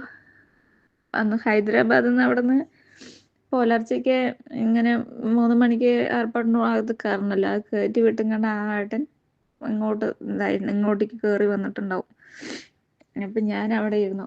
എല്ലാവരും ഞാൻ മാത്രമേ ഉള്ളൂ തോന്നുന്നു മലയാളി, ബാക്കി എല്ലാവരും അന്യഭാഷക്കാരാണ്. ഒരാളോട് ഒന്നും സംസാരിക്കാനും പറ്റാത്തൊരു സ്ഥിതി. നിറയെ സ്ത്രീകളാണ്, പക്ഷെ ആരോടും എന്ത് പറയാനോ ഒന്നും പറയാൻ പറ്റാത്തൊരവസ്ഥ. അങ്ങനെ അതിൽ ഒരു ചേച്ചി മാത്രം എന്താണ് ഒരു വെള്ള ചുരിദാർ ഇട്ടിട്ട് അങ്ങോട്ടും ഇങ്ങോട്ടും നടക്കുന്നുണ്ട്. ബാക്കി എല്ലാവരും ക്യൂവിൽ നിൽക്കുന്നുണ്ട്. അപ്പോൾ ഈ ഫ്ലൈറ്റ് 7 മണിക്കാണല്ലോ. അപ്പം നമ്മുടെ ഇമിഗ്രേഷൻ എല്ലാം കഴിഞ്ഞിട്ട് നമ്മളിങ്ങനെ ലൈൻ നിൽക്കുകയാണ്, വണ്ടിക്ക് കയറാൻ വേണ്ടി ലൈൻ നിൽക്കുകയാണ്. ബസ് വരും, ബസ് കയറിയിട്ട് വേണം അങ്ങനെ ഫ്ലൈറ്റിൻ്റെ അങ്ങോട്ട് പോകണമെങ്കിൽ എന്ന് പറഞ്ഞിട്ട് നിൽക്കുമ്പോൾ ഒരു വെള്ള ചുരിദാറിട്ട ചേച്ചി അങ്ങോട്ടും ഇങ്ങോട്ടും നടക്കുന്നുണ്ട്. അപ്പം ഞാൻ മനസ്സിൽ വിചാരിച്ച്, എല്ലാവരും ക്യൂ നിൽക്കുന്നു, ഈ ചേച്ചി മാത്രം എന്താ ഇങ്ങോട്ട് നടക്കണം, അതിന് നിൽക്കാൻ പറ്റുന്നില്ലേ എന്ന് വിചാരിച്ചു. അങ്ങനെ സമയമായി. ഞാൻ ആ ചേച്ചിയുടെ മനസ്സിൽ ഇങ്ങനെ വിചാരിച്ചു, ആ ചേച്ചിനെ അവിടെ നിന്ന് കണ്ട ഒരു ചിത്രവും എൻ്റെ മനസ്സിനകത്തുണ്ട്. അങ്ങനെ ഫ്ലൈറ്റിൽ കയറാൻ വേണ്ടിയിട്ട് ബസ്സിൽ കയറി, ബസ്സിൽ നിന്ന് അവിടെ നിന്ന് അങ്ങനെ അപ്പുറത്ത് പോയി ഇറങ്ങി ഫ്ലൈറ്റിലേക്ക് അങ്ങനെ കൊടുത്തു. ഈ ബസ്സിൽ ഈ കൃഷ്ണനെ ഞാൻ വിട്ടിട്ടില്ല, എൻ്റെ കയ്യിലൊരു കീ ചെയിനുള്ള കൃഷ്ണനെയും വിട്ടിട്ടില്ല, എൻ്റെ പ്രാർത്ഥനയും വിട്ടിട്ടില്ല. എൻ്റെ ഇമിഗ്രേഷൻ ഡിപ്പാർട്ട്മെൻറ്റിലൊക്കെ നമ്മളിങ്ങനെ ഒരു എന്താണ് ഹൗസ് മെയ്ഡിന് വരികയാണെന്ന് പറഞ്ഞാൽ നമുക്ക് പഠിപ്പില്ല, ഒരു ഇതില്ല, 10ാം ക്ലാസ്സിൽ തോറ്റത് എന്നൊക്കെ പറയുമ്പോൾ ഒരു 1000 ചോദ്യങ്ങൾ ചോദിക്കുന്നു പറഞ്ഞിട്ട് ഇവിടെ ഇവർക്കും ടെൻഷൻ, അവിടെ ആ മറ്റേ പുറത്ത് നിൽക്കുന്ന ഏട്ടനും ടെൻഷൻ. അവർ എൻ്റെ അടുത്ത് ഇങ്ങനെ അവർ ചോദിക്കും, നീ ഇന്നത് പറയേ എന്നുള്ളത് പറയുമ്പോൾ എനിക്കും ടെൻഷൻ. ഞാൻ ഒന്നേ പറഞ്ഞു, ഭഗവാനെ എല്ലാം നീയാണ്. ആ പ്രാർത്ഥന പറഞ്ഞുകൊണ്ട് തന്നെ അവിടെ എന്തൊക്കെയാണ് നടന്നെന്നുള്ളതെന്ന് അവരെന്തോ ചോദിച്ചെന്ന് പോലും എനിക്ക് ഇപ്പോൾ അത് ആലോചിക്കുമ്പോൾ ഞാൻ എന്ത് പറഞ്ഞെന്ന് തന്നെ എനിക്ക് അറിയുന്നില്ല സാർ. അപ്പോൾ ആ പ്രാർത്ഥനയും പറഞ്ഞുകൊണ്ട് തന്നെയായിരുന്നു എൻ്റെ പോക്കും വരും. ഒരു കുഴപ്പവും ഒരു ബുദ്ധിമുട്ടും ഇല്ലാണ്ട് ഹൈദരാബാദിൽ നിന്ന് ഖത്തറിലേക്ക് തനിച്ച് വന്നു. അവിടെയും ഖത്തറിൽ വന്ന എല്ലാ ഇമിഗ്രേഷനും ഇതെല്ലാം കഴിഞ്ഞു. ക്വാറന്റൈൻ ഉണ്ടല്ലോ, ആ ക്വാറന്റൈനിലേക്ക് വരാൻ വേണ്ടി ഒരു ബസ്സിൽ കയറി. ആ ബസ്സിലാണെങ്കിൽ ഫുൾ ഹിന്ദിക്കാരന്മാർ, ഞാനൊരു സ്ത്രീയേ ഉള്ളൂ. ഞാൻ ലാസ്റ്റ് പോയിരുന്നു. ഡ്രൈവർ വിളിച്ച് ഫ്രണ്ടിൽ സീറ്റിൽ കൊണ്ടിരുത്തി ഇവിടെ ഇരുന്നോ പറഞ്ഞു. അങ്ങനെ ആദ്യം നമ്മുടെ ക്വാറന്റൈനിൽ അവരവിടെ കൊണ്ട് നിർത്തിയിട്ട് ആണുങ്ങളിലേക്ക് നിർത്തിയാക്കി എല്ലാവരും വിട്ടിട്ട് എൻ്റെ ക്വാറന്റൈൻ ഡിപ്പാർട്ട്മെൻറ്റിലേക്ക് വന്നിട്ട് അവിടെ ക്വാറന്റൈനിൽ എല്ലാ പേപ്പേഴ്സുകളും കാര്യങ്ങളും ചെയ്ത് തന്ന് എനിക്ക് റൂമിൽ കൊണ്ട് അവരെന്നെ അവിടെ ഏൽപ്പിച്ചിട്ടാണ് അവിടത്തുള്ള ആൾക്കാർ പോയിട്ടുണ്ടായിരുന്നു. ആ റൂമിൽ 14 ദിവസം ഞാൻ ഒറ്റയ്ക്കായിരുന്നു ക്വാറന്റൈനിൽ. തൊട്ട റൂമിലൊക്കെ 2 പേര് 3 പേരൊക്കെ ഉണ്ടായിരുന്നു. പക്ഷെ എൻ്റെ റൂമിൽ ഞാൻ മാത്രമേ ഉണ്ടായിരുന്നുള്ളൂ. ഇതിലൊരു അത്ഭുതം എന്ന് പറഞ്ഞു കഴിഞ്ഞാൽ, ഞാൻ എന്താണ് ഹൈദരാബാദിൽ നിന്ന് കണ്ട എയർപോർട്ടിൽ കണ്ട ആ വെള്ള ചുരിദാറിട്ട ചേച്ചിയില്ലേ, ആ ചേച്ചി വന്നിട്ട് ഇവിടെ ഖത്തറിലെ എൻ്റെ തൊട്ട റൂമിൽ ആ ചേച്ചിയായിരുന്നു. അവരുടെ ആ റൂമിൽ AC വർക്ക് ചെയ്യുന്നില്ല പറഞ്ഞിട്ട് എൻ്റെ റൂമിൽ വന്നിട്ട് AC റിമോട്ട് മേടിച്ചിട്ട് അങ്ങോട്ട് പോകുമ്പോഴാണ് ഞാൻ ഇങ്ങനെ ചിന്തിക്കുന്നത്, അവിടെ കണ്ട ചേച്ചിയാണല്ലോ ഇതെങ്ങനെ ഇവിടെ എത്തി എന്ന് പറഞ്ഞു. പക്ഷെ ആ ചേച്ചി ഹൈദരാബാദിലാണ്, എല്ലാ ഭാഷകളും അറിയാം. പിന്നെ ആ ചേച്ചി എന്നോട് സംസാരിക്കാൻ, ഞാൻ നിങ്ങൾ ആ റൂമിൽ പോകും, ഞാൻ ഇവിടെ റൂമിലിരിക്കട്ടെ. അപ്പം ഞാൻ പറഞ്ഞു, അവരുടെ റൂമിൽ 2 പേരല്ലേ, അപ്പം നിങ്ങൾ ഇങ്ങോട്ട് വരും എന്ന് പറഞ്ഞപ്പോൾ വേണ്ട, എന്തായാലും ഞാൻ അവിടെ തന്നെ ഇരിക്കാം എന്ന് പറഞ്ഞിട്ട് ആ ചേച്ചി പോയി. പിന്നെ വൈകുന്നേരം ഭക്ഷണം കഴിച്ചൊന്നുമില്ല അതായത് ഹൈദരാബാദിൽ ഇരിക്കുന്ന സമയത്ത് ഉറക്കില്ലല്ലോ. അപ്പോൾ ഇവിടെ ഖത്തറിൽ വന്ന് അതിൽ കിടന്ന് ഭക്ഷണമൊന്നും കഴിക്കാണ്ട് കിടന്നുറങ്ങി. രാവിലെ എണീക്കുമ്പോൾ ഫുഡ് വന്ന് തട്ടിയപ്പോഴാണ് എണീറ്റ്. എന്താ ഇതായി. പിന്നെ ആ ഹൈദരാബാദിലുള്ള ചേച്ചി, തൊട്ട റൂമിലുള്ള ചേച്ചി എന്നോട് സംസാരിച്ചു. 2 ദിവസമൊക്കെ സംസാരിച്ചു. മലയാളം, തമിഴും ഇംഗ്ലീഷും ഒക്കെ ആയിട്ട് അങ്ങനെ സംസാരിച്ചപ്പോൾ എനിക്കും സംസാരിക്കാനൊരു കൂട്ടായി. അപ്പം അത് എൻ്റെ റൂമിലോട്ട് സൈഡോടെ വരുമ്പോൾ ഞാൻ എൻ്റെ കൃഷ്ണൻ്റെ അടുത്ത്, കിച്ചൻ കൃഷ്ണൻ ഉണ്ടല്ലോ, ആ കൃഷ്ണൻ്റെ അടുത്ത് ഇങ്ങനെ വെച്ചിട്ട് ഞാൻ പ്രാർത്ഥിക്കുകയോ അല്ലെങ്കിൽ പാട്ട് വെച്ചിട്ട് ഇരിക്കുകയോ അങ്ങനെ ചെയ്യും. അന്നേരം അത് കണ്ടിട്ട് ഇപ്പോൾ പ്രയറാ ചോദിച്ചപ്പോൾ ഞാൻ ആന്ന് പറഞ്ഞു. അത് കഴിഞ്ഞിട്ട് ചേച്ചി എന്നോട് ഇങ്ങനെ സംസാരിക്കുമ്പോൾ എവിടേക്കാണ് പോകേണ്ടത് എന്താണെന്ന് പറഞ്ഞ് ചോദിച്ചപ്പോൾ ഞാൻ പറഞ്ഞു ഇവിടെ ഖത്തറിലാണ്. ഖത്തറിൽ ഏത് സ്ഥലം ചോദിച്ചു. അപ്പോൾ എനിക്ക് സ്ഥലവും അറിയില്ലല്ലോ. അപ്പോൾ ലൊക്കേഷൻ അയച്ചിട്ട് പറയുമ്പോൾ ആ ചേച്ചി ഇരിക്കുന്നതിൻ്റെ ഒരു 5 മിനിറ്റ് ട്രാവൽ ചെയ്താൽ ഞാനിരിക്കുന്ന സ്ഥലമെത്തി. അങ്ങനെ ഇവിടുത്തെ ചേച്ചി ഏട്ടനെയും വിളിച്ചിട്ട് അവരോട് സംസാരിക്കാൻ വെച്ച് നോക്കുമ്പോൾ നമ്മൾ തൊട്ട ആൾക്കാരെ, റബാബി പറയുന്ന സ്ഥലവും ഞാൻ റയാൻ പറയുന്ന സ്ഥലത്തും. അപ്പോൾ ഞാനിരിക്കുന്ന സ്ഥലത്തിൻ്റെ കുറച്ച് അപ്പുറത്താണ് നിൻ്റെ സ്ഥലം, നീ ടെൻഷൻ ആവണ്ട, പേടിക്കണ്ട, ഞാനുണ്ട് കൂടെ എന്നൊക്കെ പറഞ്ഞ് എനിക്ക് ക്വാറന്റൈനിൽ ഒരു കൂട്ട് കിട്ടി. നല്ലൊരു കൂട്ടുകാരിയായിരുന്നു. ലക്ഷ്മി എന്നാണ് പേര്. ആൾ ഹൈദരാബാദിലാണ്. ഇവിടെ ബ്യൂട്ടീഷ്യനിൽ നിൽക്കുന്ന ചേച്ചിയാണ്. അങ്ങനെ വന്ന് 14 ദിവസം ക്വാറന്റൈൻ കഴിഞ്ഞു. എന്നെ ഈ വീട്ടിൽ നിന്ന് അവർ വിളിക്കാൻ വന്നില്ല. ലക്ഷ്മി ചേച്ചിയാണ്. ലക്ഷ്മി ചേച്ചീൻ്റെ ഹസ്ബൻഡ് വിളിക്കാൻ വേണ്ടി വന്നു. ലക്ഷ്മി ചേച്ചിനെ എന്നെയും കൂടെ വിളിക്കാൻ വന്ന് ആദ്യം ലക്ഷ്മി ചേച്ചിയുടെ വീടെത്തി. അവിടെ നിന്ന് ഫുഡൊക്കെ കഴിച്ചിട്ട് എന്നെ ഇവിടേക്ക്, ഞാൻ ഇപ്പം പണിയെടുക്കുന്ന ഈ വീട്ടിലേക്ക് ലക്ഷ്മി ചേച്ചി എന്നെ ഇവിടെ കൊണ്ടുവന്ന് ആക്കി. എന്താ പറയുക, ഇവിടെ റൂമും കാര്യങ്ങളൊക്കെ നോക്കി എനിക്ക് ആ ചേച്ചി ഇവിടെ കൊണ്ടുവന്ന് എന്നെ കൊണ്ടാക്കിയപ്പോൾ സാക്ഷാൽ ഭഗവാനാണ് എന്നെ ഇവിടെ കൊണ്ടുവന്ന് ആക്കി എന്നുള്ളൊരു നല്ലൊരു കാരണം. എനിക്ക് ആരോടും ഒന്നും പറയാനറിയില്ല, സംസാരിക്കാൻ അറിയില്ല. അങ്ങനെയുള്ളൊരവസ്ഥയിൽ ആ ചേച്ചി എന്നെ ഇവിടെ കൊണ്ടുവന്ന് എന്നെ ഇറക്കി. അത് ഭയങ്കര അതൊരു അനുഭവം. പിന്നെ ഫ്ലൈറ്റിലൊരു അനുഭവം ഉണ്ടായിരുന്നു സാർ. ഞാൻ ഫ്ലൈറ്റിൽ കയറി ഇരുന്നത് തന്നെ എനിക്ക് അറിയുള്ളൂ. ഞാൻ ഉറങ്ങിപ്പോയി. പക്ഷെ ഒരു കണ്ണ് ഇടയിലിടയിൽ കണ്ണിങ്ങനെ ഒന്ന് തുറക്കുന്നുണ്ട്. പക്ഷെ എൻ്റെ തൊട്ടടുത്തൊരു പയ്യൻ ഇരിക്കുന്നുണ്ട്. എനിക്ക് കണ്ണ് തുറന്ന് ഇങ്ങനെ നോക്കാനും പറ്റുന്നില്ല, തുറക്കാൻ പറ്റുന്നില്ല. അപ്പോൾ മൂപ്പർ എൻ്റെ അടുത്ത് തന്നെ ഇരിക്കുന്നുണ്ട്, എന്തൊക്കെയോ കഴിക്കുന്നുണ്ട്. ഇതൊന്നും ഞാൻ അറിയുന്നില്ല, ഒരു മനോർമ്മ മാത്രമേ ഉള്ളൂ. അതിന് ഫ്ലൈറ്റ് ലാൻഡ് ചെയ്യുന്ന സമയത്ത് എനിക്ക് സീറ്റ് ബെൽറ്റ് അഴിക്കാനോ എടുക്കാനോ അറിയില്ല. അന്നേരം ഞാൻ ആ പയ്യൻ്റെ അടുത്ത് സീറ്റ് ബെൽറ്റ് ഒന്ന് അഴിച്ചു തരുമോ എടുക്കുമോ എന്നൊക്കെ ചോദിച്ചു. ആ സീറ്റ് ബെൽറ്റൊക്കെ ആ കുട്ടി എന്നെ അഴിച്ചു തന്നു. ആ കുട്ടിൻ്റെ കൂടെ തന്നെയാണ് ഞാനിവിടെ ഖത്തർ എയർപോർട്ടിൽ വന്നിട്ട് അവൻ്റെ കൂടെ നടന്നു. പക്ഷെ അവൻ്റെ ഭാഷ എനിക്കറിയില്ല. പറയുന്നത് വെച്ച് അങ്ങനെ ഓരോ മെൻറ്റാലിറ്റി വെച്ച് അവൻ്റെ പുറകെ നടന്ന് അവിടെ ഇരുന്ന് അങ്ങനെ നമ്മുടെ ലഗേജും കാര്യങ്ങളൊക്കെ വരുന്നത് അതൊക്കെ അവിടെ നിന്ന് എടുത്തുകൊണ്ട് അവൻ്റെ ബാഗിൽ തന്നെ പോയിട്ടുണ്ടായിരുന്നു. ബാഗിൽ തന്നെ പോയി നിന്നപ്പോൾ അവസാനം നമ്മൾക്ക് ആ സമയത്ത് ഫോണ് തരും ഇവിടെ നിന്ന് എയർപോർട്ടിൽ നിന്ന്. അപ്പോൾ ഫോണ് തരാൻ വേണ്ടിയിട്ട് ലൈൻ നിൽക്കുകയാണ് പറഞ്ഞു. അപ്പോൾ ലൈൻ നിൽക്കുമ്പോൾ ആണുങ്ങൾ വേറെ പെണ്ണുങ്ങൾ വേറെ ലൈനായി. അപ്പോൾ എന്ത് ചെയ്ത് ആ പയ്യനാണ് എനിക്ക് എന്താണ് ഫ്ലൈറ്റിൽ നിന്ന് ഇറങ്ങാനും കയറാനും ബാഗ് പിടിക്കാനും ഓരവിടെ നിൽക്കാനും കാണിക്കാനൊക്കെ ആ പയ്യനാണ് ഉണ്ടായിരുന്നു കൂടെ. അവസാനം ഫോണ് വാങ്ങേണ്ട രീതിയിൽ വന്നപ്പോൾ ആണുങ്ങൾക്ക് വേറെ പെണ്ണുങ്ങൾക്ക് വേറെ ലൈനായി. അപ്പോൾ എൻ്റെ അടുത്ത് പറഞ്ഞു ആ ലേഡീസ് നിൽക്കുന്ന അവിടെ പോയി നിന്നോളേം, പേടിക്കണ്ട. അവൻ്റെ ഭാഷയിൽ അവർ പറഞ്ഞു, അത് ഞാൻ മനസ്സിലാക്കി എടുത്തു. പേടിക്കണ്ട, അവിടെ പോയി നിന്നോളെന്ന് പറഞ്ഞു. അതിനെ പോയി നിന്ന് നോക്കുമ്പോൾ ആ പയ്യനെ നോക്കുമ്പോൾ പിന്നെ കാണുന്നതേ ഇല്ല. എവിടെ പോയി എന്ന്. പിന്നെ അവസാനം ഫോണ് മേടിച്ചിട്ട് ഇപ്പുറത്തോട്ട് വരുമ്പോൾ അവ ഒരു സൈഡ് നിൽക്കുന്നുണ്ടായിരുന്നു. അപ്പോൾ എൻ്റെ ഇതെല്ലാം കഴിഞ്ഞ് ഞാൻ പുറത്ത് വരാൻ നിൽക്കുക. അതിനെ കാണിച്ചു, ചിരിച്ചു. ഞാനും ചിരിച്ചു, മൂപ്പരും ചിരിച്ചു. അവിടെ നിന്ന് അങ്ങനെ ഒരു കൂട്ട് കിട്ടി. അതൊരു കൃഷ്ണ അനുഭവം. ആരും ഇല്ലാത്ത ആൾക്കാർക്ക് ഭഗവാൻ എപ്പോഴും കൂടെ ഉണ്ടാകും എന്നുള്ളത് അതായി. പിന്നെ ഇവിടെ വന്ന് കൃഷ്ണാനുഭവം പറയേണ്ടത് പറഞ്ഞാൽ തീരില്ല സാർ, അത്രയ്ക്കുണ്ട്. ഇതിപ്പോൾ യൂട്യൂബിൽ ഇട്ടില്ലെങ്കിലും പ്രശ്നമില്ല, സാറ് കേൾക്കാൻ വേണ്ടി മാത്രം എന്തായാലും എൻ്റെ മനസ്സിലുള്ള കാര്യം സാർക്കെങ്കിലും അറിയട്ടെ എന്ന് പറഞ്ഞിട്ട് എനിക്ക് അത്രയ്ക്കും സന്തോഷമുണ്ട്. അങ്ങനെ ഇവിടെ വന്ന് കുറച്ച് ദിവസമൊക്കെ നല്ല നമ്മുടെ നാട് പോലെ ഇല്ലല്ലോ ഇവിടെ. നമ്മൾക്കെന്ന് പറയാൻ നമ്മുടെ നാട്ടിൽ എത്ര വിഷമങ്ങളുണ്ടെങ്കിലും കാര്യങ്ങളുണ്ടെങ്കിലും 4 ആൾക്കാരെ കാണുമ്പോഴോ അല്ലെങ്കിൽ 2 കുട്ടികളെ കാണുമ്പോഴോ ചിരിക്കുമ്പോൾ സംസാരിക്കുമ്പോൾ അതൊക്കെ വിഷമം പോകും. ഇതിപ്പോൾ എനിക്ക് അത്രയും കാര്യങ്ങൾ അവിടെ നിന്ന് 2 മക്കളെ വിട്ട് ഞാൻ ഇതുവരെ ഇരുന്നിട്ടില്ല. അച്ഛനും അമ്മനെയോ മക്കളുടെയും വിട്ട് പിരിഞ്ഞിരുന്നിട്ടില്ല. അതിൻ്റെ വിഷമം എല്ലാം കൂടി ആയപ്പോൾ വല്ലാത്ത സങ്കടവും 1 വർഷം വരെയൊക്കെ ഭയങ്കര ഇതുണ്ടായിരുന്നു. പിന്നെ അവർ കുറേശ്ശെ ഇതായി. പിന്നെ ഞാനിവിടെ കൃഷ്ണനെയാണ് ഭജിക്കണമെന്നുള്ളതൊക്കെ അവർക്ക് അറിയാം. ഒരു ദിവസം എൻ്റെ അടുത്ത് ഞാനിവിടെ പാത്രം കഴുകിക്കൊണ്ടിരിക്കുകയായിരുന്നു.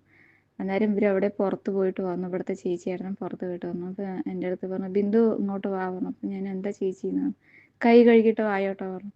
കൈ കഴുകിയിട്ട് ഞാൻ അങ്ങനെ ചേച്ചീൻ്റെ അടുത്ത് പോയപ്പോൾ ചേച്ചി അങ്ങനെ എനിക്ക് ചെറിയൊരു കൃഷ്ണൻ, അതായത് പുല്ലാങ്കുഴലും വിളിച്ച് പശുവിൻ്റെ കൂടെ നിൽക്കുന്ന ഒരു കൃഷ്ണൻ്റെ ഫോട്ടോ എനിക്ക് എൻ്റെ കയ്യിലോട്ട് തന്നു. അതിലാണ് ഇപ്പം ഞാൻ വിളക്ക് വെച്ചുകൊണ്ടിരിക്കുന്നത്. ഞാൻ വന്ന ഒരു മാസം കഴിഞ്ഞതും എനിക്ക് ആ ഒരു കൃഷ്ണൻ്റെ ഫോട്ടോ തന്നു. അത് കഴിഞ്ഞതും ഓണമായിരുന്നു. ഞാൻ ഇവിടെ ജൂലൈ 13-ാം തീയതിയാണ് ഇവിടെ ക്വാറന്റൈനിൽ. 21-ാം തീയതി ജൂൺ അങ്ങനെയായിരുന്നു. 14 ദിവസം ക്വാറന്റൈൻ കഴിഞ്ഞിട്ട് ഇവിടെ എത്തുന്നത് ജൂലൈ 13-ാം തീയതിയാണ്. കഴിഞ്ഞ ഓഗസ്റ്റിൽ ഓണമായിരുന്നു. ഓണത്തിന് അവർ ഡ്രസ്സ് എടുത്ത് തന്നതെന്ന് പറഞ്ഞു കഴിഞ്ഞാൽ ഇനി പട്ടുസാരി ആയിരുന്നു. പട്ടുസാരി എന്ന് പറഞ്ഞാൽ മഞ്ഞ പട്ട്. ഞാനിപ്പോൾ അത് പട്ടുസാരി എനിക്കിഷ്ടമല്ല, മഞ്ഞ പട്ട്. പക്ഷെ ഞാനത് കണ്ടപ്പോൾ കൃഷ്ണൻ്റെ വസ്ത്രത്തിൻ്റെ മഞ്ഞയാണെന്ന് തോന്നിട്ട് അത് 2 കൈ നീട്ടി സ്വീകരിച്ചു വെച്ചു. ഇവിടുന്ന് ഞാൻ ജൂലൈയിലെത്തി. ഡിസംബറിലേക്ക് നാട്ടിലേക്ക് പോകണം. ഇവിടെ എല്ലാവരും നാട്ടിൽ പോകണം. ഞാൻ തനിച്ചാണ് ഇവിടെ, ആരുമില്ല. എനിക്ക് ഭഗവാൻ തന്നെ കൂട്ടുള്ളൂ പറഞ്ഞു 1 മാസം ഒറ്റയ്ക്ക് കൃഷ്ണനെ ഭജിച്ചിരുന്നു. അന്നേരം ഞാൻ അവിടെ നാട്ടിലിരിക്കുമ്പോൾ കളത്തിലേക്ക് വിളിച്ചിരുന്നു. ഞാൻ പണിയെടുത്ത വീട്ടിലേക്ക് വിളിച്ച് സംസാരിക്കുമ്പോൾ അവിടുത്തെ ചേച്ചി എന്നെ വിളിച്ച്, ബിന്ദു സുഖമാണോ, എന്ത് ചെയ്യണമെന്നൊക്കെ വിശേഷങ്ങളൊക്കെ ചോദിച്ചപ്പോൾ ഇരിക്കണു, കുഴപ്പമൊന്നുമില്ല. മക്കളെ കുറിച്ചൊന്നും നീ വിഷമിക്കണ്ട, മക്കൾക്ക് ഇപ്പോൾ ഫോണുണ്ടല്ലോ, അതിൽ യൂട്യൂബിൽ കാര്യങ്ങളൊക്കെ അതിൽ ഒരുപാട് കാര്യങ്ങളുണ്ടാകും, ഭഗവാനെ കുറിച്ചിട്ടുണ്ടാകും, ഇല്ലെങ്കിൽ അതിൻ്റെ പഠിക്കേണ്ട കാര്യങ്ങളൊക്കെ ഉണ്ടാകും. നീ മക്കളുടെ അടുത്ത് അതൊന്ന് പറയിട്ടാന്ന് പറഞ്ഞു. ആ ശരി ചേച്ചി, ഞാൻ പറയാം, ഇവിടെ വന്നാൽ ഞാനും പറയാട്ടോ പറഞ്ഞു ചേച്ചി. അന്നേരമാണ് ഞാൻ യൂട്യൂബ് പറഞ്ഞ സാധനം എടുത്ത് നോക്കുന്നത്. അത് നോക്കുന്ന സമയത്ത് ഞാൻ കണ്ടത്, സാർക്ക് അറിയായിരിക്കും, മറ്റേ സ്വസ്തിക ഓളിസ് വെൽ പറഞ്ഞിട്ടൊരു പേജ്. അതിൽ ഫസ്റ്റ് ഹെഡിങ് ആരും ഇല്ലാത്തവർക്ക് ഭഗവാൻ എപ്പോഴും കൂടെ ഉണ്ടാകും എന്നുള്ളൊരു ഇതിൽ സ്വസ്തിക കഥ പറയുന്നൊരിതായിരുന്നു. അന്നേരം ആ കഥ കേട്ടിട്ട് ഞാൻ കരയാൻ വേണ്ടി ചിരിക്കാൻ വേണ്ടി എന്നുള്ള. പിന്നെ അതിന് ശേഷം തുടങ്ങിയിട്ട് ഓരോരോ കഥകൾ ഇങ്ങനെ കേൾക്കാനും ഈ ഗുരുവായൂർ ഏകാദശി പറഞ്ഞ എന്താണ് ഇതൊന്നും എനിക്ക് അറിയില്ല. ഏകാദശി എടുക്കണം തന്നെ എന്തിനാണ്, ഏകാദശി എന്താണ്, ഇതൊന്നും എനിക്ക് ഒന്നും അറിയാത്തവളാണ് ഞാൻ. വെറുതെ വിളക്ക് വയ്ക്കും, കൃഷ്ണനെ മാല കെട്ടിയിടും, ദൈവത്തിന്റെ പാട്ട് കേൾക്കുമ്പോൾ ഞാൻ അറിയാണ്ട് അലിഞ്ഞു പോകും എന്നല്ലാണ്ട് ഏകാദശി എടുക്കണോ, ഏകാദശി എന്തിനു എടുക്കണം, എങ്ങനെയാണ് ഭഗവത്ഗീത എന്താണെന്നൊക്കെ ഇവിടെ വന്ന് യൂട്യൂബിൽ ഇങ്ങനെ ഓരോരോ കഥകൾ കേട്ടപ്പോഴാണ് സാർ ഇതറിഞ്ഞത്. പിന്നെ 2-3 മാസം ഏകാദശിയൊക്കെ എടുത്തിട്ടുണ്ടായിരുന്നു. പിന്നെ അത് അങ്ങോട്ട് പറ്റുന്നില്ല. ഇവിടുത്തെ പണികളും കാര്യങ്ങളും ഇവിടുത്തെ ഉറക്കം സമയത്തിന്റെ കാര്യങ്ങളൊക്കെ ആയതുകൊണ്ട് അത് എടുക്കാൻ പറ്റുന്നില്ല. പിന്നെ ഇവിടെ വന്നപ്പോൾ ഒരുപാട് ശാരീരികപരമായും മാനസികപരമായിട്ടൊക്കെ ഒരുപാട് തളർന്നു പോയി. ഇങ്ങനെ ഒറ്റപ്പെട്ട അവസ്ഥയിലൊക്കെ ഇരുന്നപ്പോൾ അതിൽ നിന്നൊക്കെ ഇപ്പൊ വീണ്ടെടുത്തു, ഭഗവാൻ കൂടെ ഉള്ളത് കാരണം കൊണ്ട്. പിന്നെ ഏറ്റവും പ്രധാനപ്പെട്ട ഒരു അനുഭവം, പിന്നെയും അനുഭവം എന്ന് പറയുമ്പോൾ, ഞാൻ വരുമ്പോൾ എൻ്റെ മോള് 8ാം ക്ലാസ്സിലായിരുന്നു. കൊറോണ സമയമല്ലേ, ഇപ്പോൾ സ്കൂളിലൊന്നും പോകുന്നില്ല. 9ാം ക്ലാസ്സും കഴിഞ്ഞു, 10ാം ക്ലാസ്സിലായിരുന്നു. 10ാം ക്ലാസ്സിലേക്ക് എത്തി. 10ാം ക്ലാസ്സിലേക്ക് എത്തിയപ്പോൾ എനിക്ക് വല്ലാത്ത വിഷമം. കാരണം കുട്ടികൾ 8ഉം 9ഉം ഒന്നും പഠിച്ചിട്ടില്ല. 10ാം ക്ലാസ്സിൽ സ്റ്റാർട്ട് ചെയ്ത് പോകുന്നതേ ഉള്ളൂ. പിന്നെ നമ്മളുടെ അവിടെ പരിസരം എന്ന് പറയുമ്പോൾ അത്ര വലിയ ഇതൊന്നുമില്ല. എപ്പോഴും അങ്ങനെ ഓരോ നെഗറ്റീവ് എല്ലാവിടെയും ഉണ്ട്, ഇല്ല എന്നല്ല, പക്ഷെ നമ്മളുടെ പ്രദേശത്ത് കുറച്ച് കൂടുതലാണ്. അപ്പൊ ഇവിടെ ഇരുന്ന് എൻ്റെ മോള് പഠിക്കില്ല, എന്താ ചെയ്യുക ഭഗവാനെ. ഞാനും ഇല്ല, ഒത്തിരി പേടി എന്താകാൻ പറഞ്ഞ് മനസ്സിലാക്കാൻ. വീട്ടിലാണെങ്കിൽ പിന്നെ അതിനുള്ള ഒരു ഇതും ഇല്ല. അച്ഛൻ്റെ പാട്ടിൽ ഇതാകും. അമ്മ പണിക്ക് പോയിട്ട് വന്നു കഴിഞ്ഞാൽ വീട്ടിലെ പ്രശ്നങ്ങളും കാര്യങ്ങളും പഠിക്കാൻ പറയാൻ ആരും ഉണ്ടാവില്ലല്ലോ. കാരണം എന്താ ചെയ്യുക, കാരണം മക്കളെ വിടുക, തൊഴിലിന് വിടുക, എന്താ ചെയ്യേണ്ടത് എന്ന് പറഞ്ഞിരിക്കുമ്പോൾ മകൻ പഠിക്കുന്ന സ്കൂളിൽ നിന്നൊരു ടീച്ചർ വിളിച്ചിട്ടുണ്ടായിരുന്നു. അവൻ പഠിക്കുന്ന പൊൽപ്പുള്ളി ക്രിസ്ത്യൻ സ്കൂളാണ്. അപ്പോൾ അവൻ്റെ എന്തോ കാര്യം പറയാൻ വേണ്ടി ടീച്ചർ വിളിച്ചതാണ്. അപ്പോൾ മോളുടെ കാര്യം അന്വേഷിച്ചു. മോൾ എന്ത് ചെയ്യണം, അവൾ നന്നായി പഠിക്കണ കുട്ടിയാണ്, നിങ്ങളില്ലല്ലോ, ഇനി കുറച്ച് അസാൾട്ട് ആവണ്ട, എന്തെങ്കിലും ചെയ്യാൻ എന്താണ് ട്യൂഷനോ അല്ലെങ്കിൽ വേറെ എവിടെയെങ്കിലും അറിയണ അതിൻ്റെ കൊണ്ട് വിട്ടിട്ട് കുട്ടിനെ ഒന്ന് ശ്രദ്ധിക്കും, 10ാം ക്ലാസ് അല്ലേ എന്നൊക്കെ പറഞ്ഞു. അപ്പം ഞാൻ ടീച്ചറിൻ്റെ അടുത്ത് പറഞ്ഞു, ടീച്ചറെ എനിക്കിങ്ങനെ ഹോസ്റ്റലിലൊക്കെ ഇരുത്തി പഠിപ്പിച്ച് കഴിഞ്ഞാൽ കുട്ടികൾക്ക് കുറച്ച് അച്ചടക്കം കാര്യങ്ങളും അതിൻ്റെ രീതിയും കാര്യങ്ങളൊക്കെ അറിയുമല്ലോ, ഞാൻ അങ്ങനെയാണ് ആഗ്രഹിച്ചത്. പക്ഷേ ഇപ്പം എവിടെ കിട്ടുക, ഞാൻ നാട്ടിലും ഇല്ല, എന്താ ചെയ്യണമെന്ന് അറിയില്ല എന്ന് പറഞ്ഞായിരുന്നു ടീച്ചറോട്. അപ്പം ടീച്ചർ പറഞ്ഞു, എന്തായാലും ഒരു അമ്മൻ്റെ വിഷമം എന്താണെന്ന് എനിക്ക് നന്നായിട്ട് അറിയാം, നിങ്ങൾ വിഷമിക്കണ്ട, നമ്മുടെ എവിടെയെങ്കിലും ഒന്ന് അന്വേഷിച്ച് നോക്കിയിട്ട് ഞാൻ പറയാമെന്ന് പറഞ്ഞു. അന്നേരം ഒരു ചൊവ്വാഴ്ചയായിരുന്നു ടീച്ചർ പറഞ്ഞിട്ടുണ്ടായിരുന്നു. ചൊവ്വാഴ്ച പറഞ്ഞു കഴിഞ്ഞ് ശരി എന്ന് പറഞ്ഞു. ഒരു വ്യാഴാഴ്ച ആകുമ്പോഴേക്കും ടീച്ചർ എന്നെ വിളിച്ചിട്ട് ഇങ്ങനെ തൃശ്ശൂർ എന്തൊരു സ്ഥലം പറഞ്ഞു, മറന്നുപോയി, അവിടെ ഇരിങ്ങാലിക്കൂടൻ്റെ ആ ഭാഗത്ത് ഒരു ഇതുണ്ട്, അവിടെ കൊണ്ടുവിടാം, നമ്മുടെ അടുത്ത് കുറച്ച് കുട്ടികൾ അവിടെ ഉണ്ട് എന്ന് പറഞ്ഞു. ഞാൻ മോളോട് കാര്യങ്ങളൊക്കെ പറഞ്ഞ് മനസ്സിലാക്കി. അവൾ പോയി, താല്പര്യമില്ല, പോയി 10ാം ക്ലാസ് അവിടെ ഉണ്ടാക്കി. അച്ഛനും അമ്മയും ഇല്ലാത്ത കുട്ടികളും ഉള്ള കുട്ടികളൊക്കെ അവിടെ താമസിക്കുന്നുണ്ട്. ഒരേ കരച്ചിലായിരുന്നു ആളും കരഞ്ഞു, ഞാനും കരഞ്ഞു. ഭഗവാനായിട്ട് എനിക്ക് അവിടേക്ക് ഒരു ഓഫർ തന്നതാണ് സാർ. അങ്ങനെ തന്നു, അവിടെ കൊണ്ടിരുത്തി. ഓണപരീക്ഷയിൽ നോക്കുമ്പോൾ നമ്മളുടെ ഒരു കാൽക്കുലേറ്റ് ചെയ്ത് നോക്കുമ്പോൾ 209 മാർക്ക്. ഇപ്പോഴത്തേക്ക് A+, B+ അങ്ങനെയൊക്കെ അല്ലേ. അപ്പോൾ അവൾക്ക് ടെൻഷൻ കാരണം കൊണ്ട് എനിക്ക് പഠിക്കാൻ പറ്റണില്ല, അങ്ങനെ ചെയ്യാൻ പറ്റില്ല, അങ്ങനെ ഞാൻ 10ാം ക്ലാസ്സിൽ തോൽക്കുന്നൊക്കെ പറഞ്ഞ് ഒരേ കരച്ചിലായിരുന്നു. ഞാനും ഇവിടെ നിന്ന് ഇരുന്ന് കരയും, അവളും അവിടെ ഇരുന്ന് കരയും. എനിക്ക് ഞാൻ ഒരേ പ്രാർത്ഥനയും കരച്ചിലുമാണ് ഇവിടെ ഇരുന്നിട്ട് കണ്ണിനെ വിളക്ക് വെച്ചിട്ട്. അങ്ങനെ ഓണപരീക്ഷ കഴിഞ്ഞു. അതിലാകെ ഞാൻ കാൽക്കുലേറ്റ് ചെയ്ത് നോക്കുമ്പോൾ 209 മാർക്കേ ഉള്ളൂ.